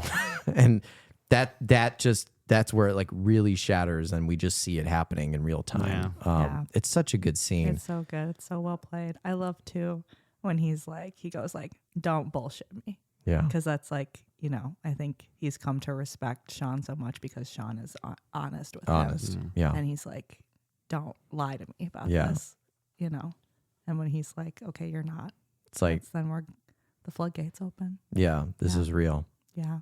And then Robin says, "Fuck him." Fuck him is good. Yeah. Such a good line. It's so good. Yeah. Yeah. I don't know. That scene gets me every time. I was like, yeah, It's something incredible. It's something Yeah. you just need to hear. I mean, it's like, I think that's something you can know logically, that what has happened to you in your past, especially in your childhood, is not your fault. But sometimes you really don't feel it. It really does take, for a lot of these people, like that person you trust so Yeah. much to just like say it to your face Yeah. multiple times. Robin through this, Will through this whole movie is coming to this realization himself. Like, Robin's therapy is less like causing him to understand these things and more just like a guide for him. Because Will kind of comes to this realization himself, but through talking with Ben Affleck, through talking with Stellan Skarsgård, through talking with Minnie Driver. Like, he figures it all out himself. And it is just Robin who, like, now that all the dominoes are lined up, just needs to, like, hit him with the one sentence that's going to knock it all down and, like, cause this epiphany in his head. Yeah. Moment of catharsis for him. Yeah. Yeah. And he has it. And in that moment, like, everything that he has gone through the whole movie, his conversation with Affleck at the construction site and Minnie Driver leaving him, like, it all just finally comes out and he cries it all out. Yeah. And Robin is there to support him. Yeah. And I think it's so clear, and what I like in the movie, that there's like Robin says "fuck him," and there's no other lines of dialogue. Like the scene is practically over at this point. We're just lingering on it now, because I would have hated for there to be like any more dialogue of like, "You're right," like it wasn't my fault or something. Because You it's don't like need that. you don't need it, and also like that. It's not like poof, he's cured. No. Like obviously, like he's gonna have a lot more work ahead of him. But this was like what the scene needs to convey to us, which it does so well, is that this was and is the crucial step, and we have now taken that, and now we've opened a door to recovery that was before shut and closed because you had shut it and closed it, and now you have finally opened this door to like getting better and like knowing who you are. So I think it's great. It's such a good scene. It's a great It's scene. such a good scene. Yeah. And then, you know what? There's more good scenes after because There's more good scenes after. Yeah. Movie just such good vibes. Will just like he, having had this realization, this, epiphany, he goes and he accepts a job with McNeil Law. I think it's a law firm or a think tank of sorts. I don't think it matters. I don't think really. it matters. I Yeah. mean, he's But he accepts one of the jobs big boy job. that Stellan had like set up an interview for him. It's the same people that they had sent Ben Affleck to do the negotiating. Retainer. Yeah. No. That bit with Affleck is so funny. yeah, it is It's good. so funny. That scene's like entirely superfluous, but it's so funny. It's very funny. But in addition to like Will figuring everything out, Sean also decides to reconcile with Lambeau. Yeah.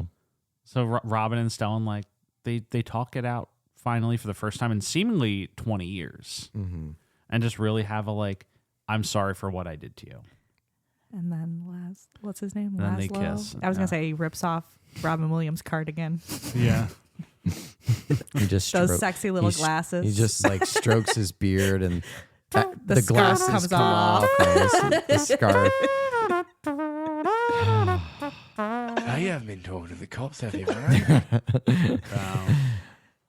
And it's Will's birthday. It's Will's birthday. His friends. He's 21. He's a baby. He 21. That always gets me too. I 21? feel like I forget the whole movie, and then they're like, "It's your 21st birthday." I'm like, "Oh my my god, God. he's 20 a this whole- baby." Yeah. He's a literal a baby. little baby. Which to me, like either Skylar graduated earlier, she's like a little older than him, maybe. Right?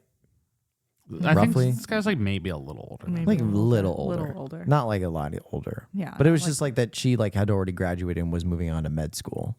Yeah, was like- that was what I usually, was clocking. Yeah, Because I thought he was like being a janitor at MIT for like 5 years at this point. I thought he was like 28. that's. I think Yeah. that's also what I usually like. Right. Yeah, and I always forgot that. Like, It's no, like he's you're 21. 21. He's a literal like. Everybody, calm down. Yeah. He's still figuring his things out. Like, Yeah. chill out. He's got loads of time. He's got so much time. He's Yeah. so little. But yes, his 21st birthday, and the boys get him a car. Mm-hmm. It's so sweet. It's a junker and a piece of shit, but it But runs. But it runs. We think. We hope. We hope. We hope. Otherwise, we're going to have to make Stuart's A movie. sequel. I do think that would actually be a funny little sketch thing. If SNL has not done that yet, they should do that. Yeah, let's do a Good Will Hunting call 'em up. skit on SNL 30 years post-release. So Yeah. definitely. Now's the time to strike while the iron's hot. Well, didn't they do like the Dead Poets They did one? the Dead Poets Like, one So later. like, yeah, they can do a fucking Good Will Hunting sketch bit, comedy bit. But he leaves to go see about a girl, It's so good. Mm-hmm. Son of a bitch. and some bitch stole my line. Stole my line. He made it better. Yeah. And then we get the shot of him driving towards California with the nice music playing. Ben Affleck knocks on the door, and Oh, Ben Affleck knocking at the door. Oh, it's so good. such, And when that's such a good when he scene. finally- Like, It's like every day I'll get a funny branca and I look over and I hope I'll see you there. It's the same energy except it's Ben Affleck. Every day I come to your house and knock on your door and I hope that you won't be there. You're like, you're there. it's like the opposite version of it. yeah, it's the opposite Yeah. version. And he's not there. The He's front just is there. smiles. And Casey Affleck gets the front And yeah, seat. Morgan. Casey Affleck doing a truly incomprehensible accent in this movie. I don't know what it is. Ben Affleck, they're all doing Boston accents because they're from Boston. Mm-hmm. Casey Affleck, I cannot understand this. He's got some good one-liners. I swallowed a bug. There's another one he has that always makes Beth laugh, and I can't remember what it is. It's not that funny, but every time Beth laughs so hard at it. It's like, what did you use the glove? Well, only for cleanup. It's not that. Something in the car. I don't remember what it is. But then he's driving. We get credits. That's the end of the movie. And this movie comes out. It's first given a limited release, and then I think the limited release is in December of. It's a limited release 97? in December of 97. 97, and then a wide release in January 98. This movie makes a lot of money. It's a monstrous hit. I mean, it's made on a very. It's like, I mean, like, as well say, like it's made for a very small budget at Miramax, which they tend to do very well with their low budget indies. Which, I mean, 10 million in 98 is pretty decent budget, but this movie makes $225 million. That's a lot more than 10 million. It's a lot more than 10 million. It makes a lot of money during its theatrical run, and it's also huge in like VHS DVD sales that are coming out. Like this, I mean, I watched this movie on my Blu-ray disc this morning because I own it. It's like one of the rare movies that I own. And this movie gets 9 Oscar nominations. Pretty good. And I don't think we really need to build up to it because it's very like well known that this is the movie Robin finally wins his Oscar. That Yeah. I'm just gonna play the clip here. Well deserved. It's his best A film. bail bondsman, a former president, a psychologist, a contemporary artist, and a porn producer. Sounds like the lineup for Politically Incorrect. In reality, their characters all brilliantly portrayed by our 5 nominees for Best Actor in a Supporting Role. Robert Forster in Robin Williams in Good Will Hunting.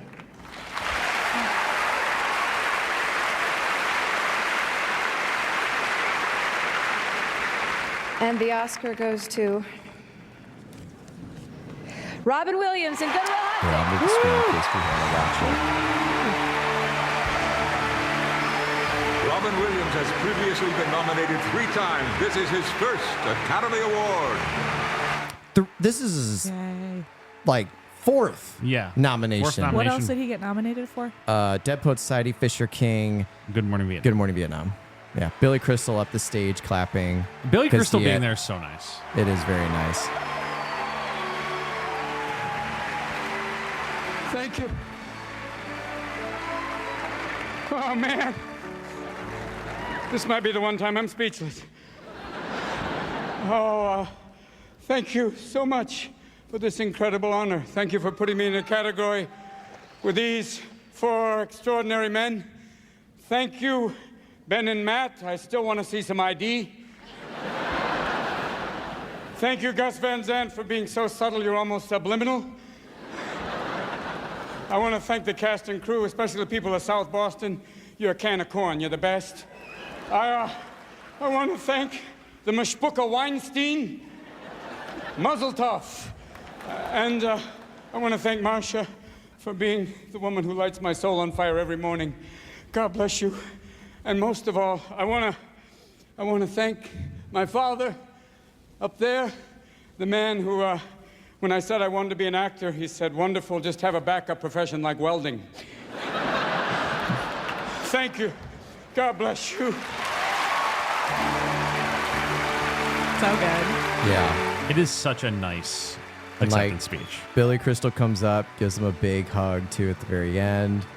And yeah, and just like for post-text after this, like Robin goes to the Vanity Fair party holding this trophy never endlessly. He makes it to his hotel room where he gets hundreds and hundreds of messages and calls and letters by Spielberg, Coppola, Scorsese, Tom Hanks, like all these different other actors. Some he's worked with, some he Everybody hasn't. loves him.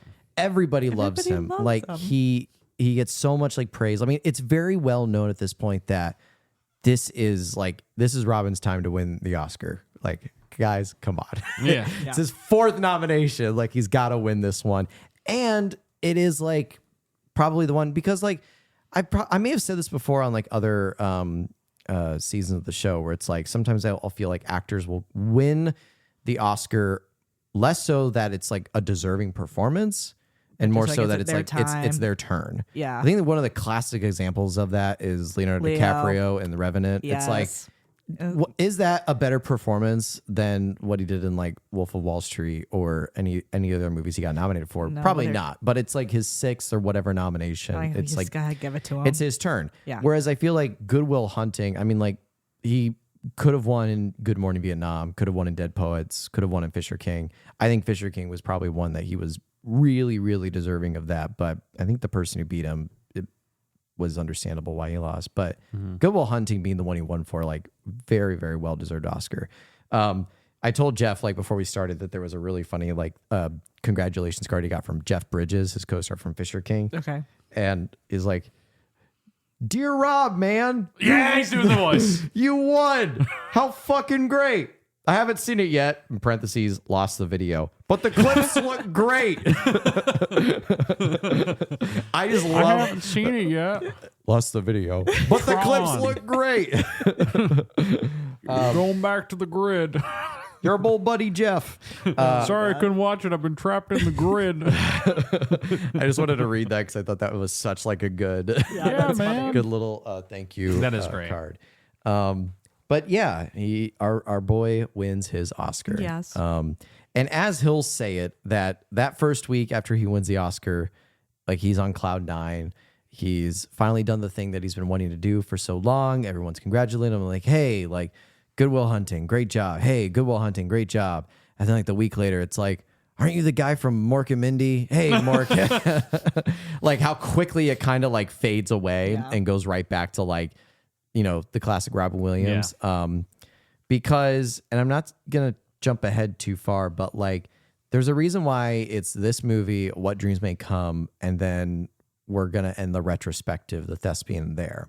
Not to say that like, I mentioned that this is like the peak, and it very much is the peak, not just in like acclaim and like fame that he gets, but also because of what kind of comes next. He does get a lot of other like bigger movies, some that are very well acclaimed, but in terms of like that lead role or major supporting lead role, like we're gonna see a down curve on this. This is kind of like it's the anointment, and also it's kind of like the end of his like miracle run. Yes. Yeah, I think that's the best way to kind of phrase it. It's definitely the end of his miracle run that he's been having. Like he's had like an amazing decade, which say what you will about some of these actors who seem to never have like low periods, but like a 10-year period of back-to-back bangers. It's pretty impressive. It's pretty impressive. It's pretty impressive. So, but we'll get into that later. But yes, that is Good Will Hunting, a classic. A classic. Who It's hasn't seen this movie? I don't know. And if you haven't, you have to watch it. Yeah. If you're listening to this episode and you haven't seen this movie, number one, we spoiled the whole thing for you. Sorry, you should but still I probably don't go think watch you it. still go watch it. It's not a movie. I think you. I was gonna say spoilers don't really matter. I don't think spoilers don't really matter for this movie. No, I really don't think they do. It's like there's a guy who's smart who needs to get his shit together, and at the end of the movie, he gets his shit together. Yeah. That's the spoiler. Yeah. Like, And I feel like you could have figured that out. yeah. This movie's not really like, you don't really watch it that much. As we said, like, it's very thinly written and it's elevated by all the performances that are in this movie. This is an actor's movie. Mm-hmm. And I feel like to get the full experience of it, it's not knowing what happens, it's seeing what happens. Yes, totally. So, yeah. This movie gets a bunch of other Academy Award nominations. Oh, in addition yes. To Robin. Yes. It only wins 2. Yeah, because This- it was up against a little movie called Titanic. Yes. Oh. Yes. Okay. But it's nominated for Which picture. makes Robin's win like that much more like. I mean, there's not really like. I mean, there's someone in Titanic I'd maybe give a supporting actor nom to, but like, Titanic doesn't really have like the unless you're getting Billy Zane in the mix. Yeah. He's like the only. Yeah, was there so. somebody from Titanic even nominated? No. for Not for supporting supporting actor? actor, no. Because this movie gets nominated for. Let me just straight up pull up the 1998. While you're doing Oscars. that, I texted Beth about the line that makes them laugh so hard, and it's not funny, but they laugh so hard at every time. It's Casey Affleck in the car going, "Keep antagonizing me, see what happens." And every time Beth just like cracks up. I'm like, it's not that funny. Keep antagonizing me, pretty see what funny. happens. So this movie gets nominated for Best Picture, which it loses to Titanic. It's nominated for Best Directing, which it loses to Titanic. Get nominated for Best Actor in a Lead Role for Matt Damon, which it loses to Jack Nicholson in As Good as It Gets. Oh, interesting. It gets nominated for Best Supporting Actor for Robin Williams, which it wins. Gets nominated for Best Supporting Actress for Minnie Driver, which it loses to Kim Basinger in L.A. Confidential. Never seen it. Gets nominated for Best Original Screenplay, which it wins. Woo. It gets nominated for Best editing. Best Music, which it loses to Titanic. That's fair. Best Yeah, that's fair. Original Song, which it loses to Titanic. Fair. Best Yes. Sound Effects Editing, which it no, it was Titanic just wins that one. Best not nominated for. Oh my God, there's so many Titanic nominations. Best Editing, which it loses to Titanic.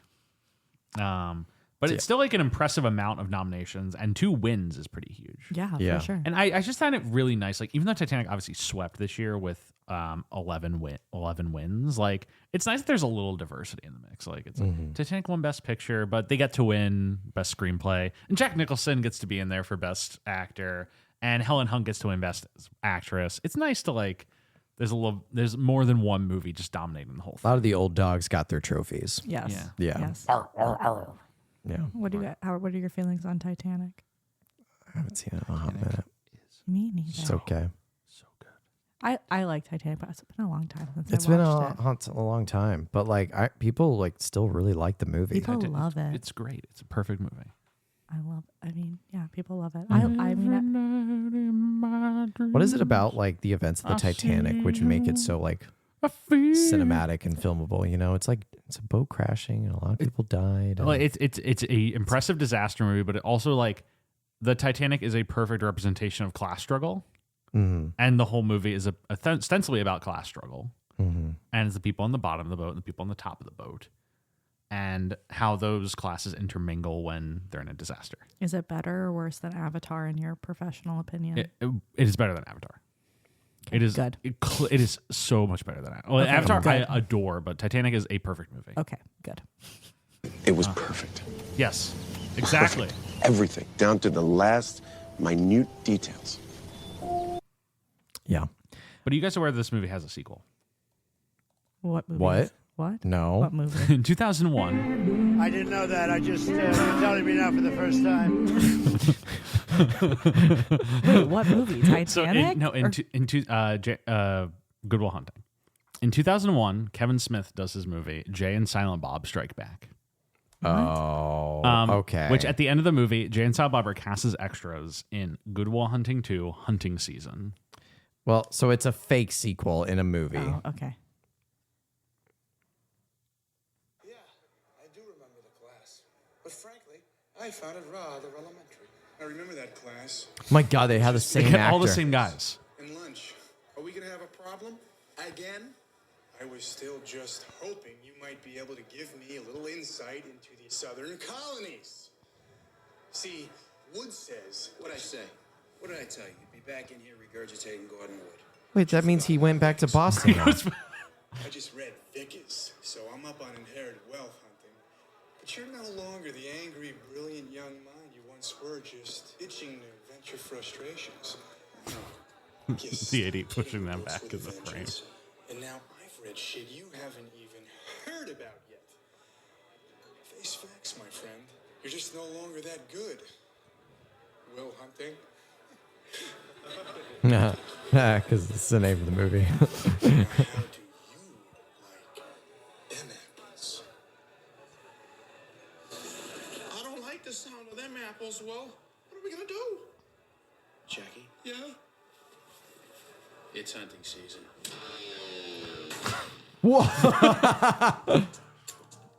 What is going on with Ben Affleck's hair?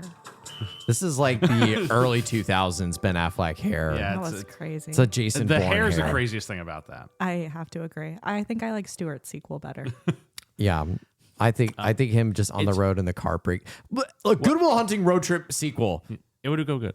They should I'd do it watch now, it. but with like old Matt Damon and old Benny Driver. But they should pretend that it's just not like 1 year later. But I love suspending disbelief. Because the whole We love to backdrop do of it. the movie is like Harvard and MIT. It's like all these like prestigious colleges that are, again, supposed to be like the backdrop to show like this, lowly Southie guy is actually smarter than all the folks. So what if his car breaks down in like middle America, like town, where everybody's a savant? Everybody's as strong as it. The town is so Forrest Gump unassuming. is there. It's a farm rural town, but everyone's actually really smart. And Affleck walks into a bar thinking he's gonna because his car's in the shop, and he's like, "Oh, I'm gonna talk up these people." And he's like, "So, what'd you think about Strom's equation?" And then the bartender turns around, and he's like, "Strom's equation? Look, Francis Locke's already made an answer to Strom's equation when he introduced that the Pythagorean theorem actually also carries over to the root square of My pi." head is hurting. I was gonna say, are you just saying things, or is And then this real? everybody in the bar also chimes in. It's like, yeah, who is this fucking guy? This fucking guy thinks you should come in here and you quote Strom's and you don't even know the fact that the theorem was disproven in a U.S. American Medical Journal in 1968.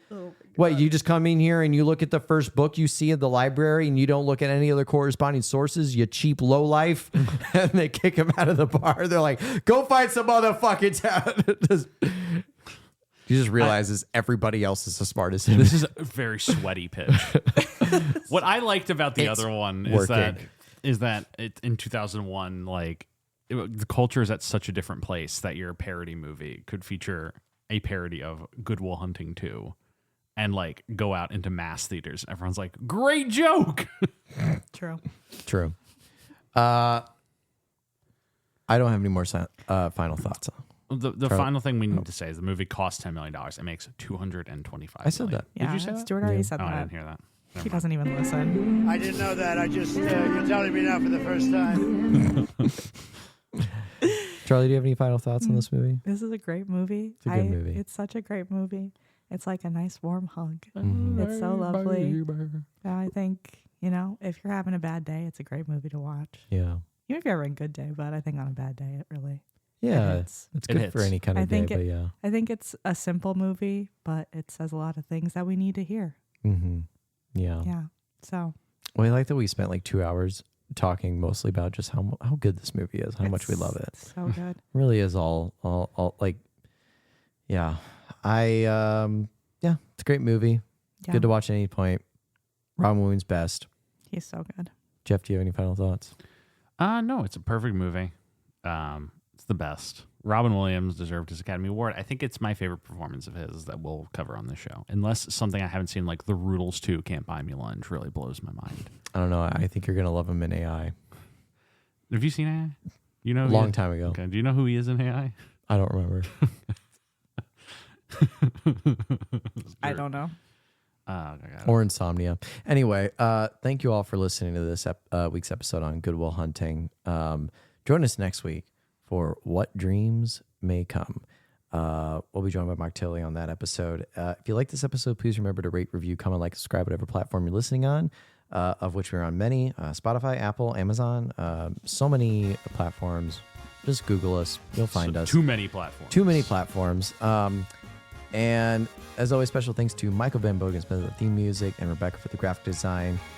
See you all next week for What Dreams May Come.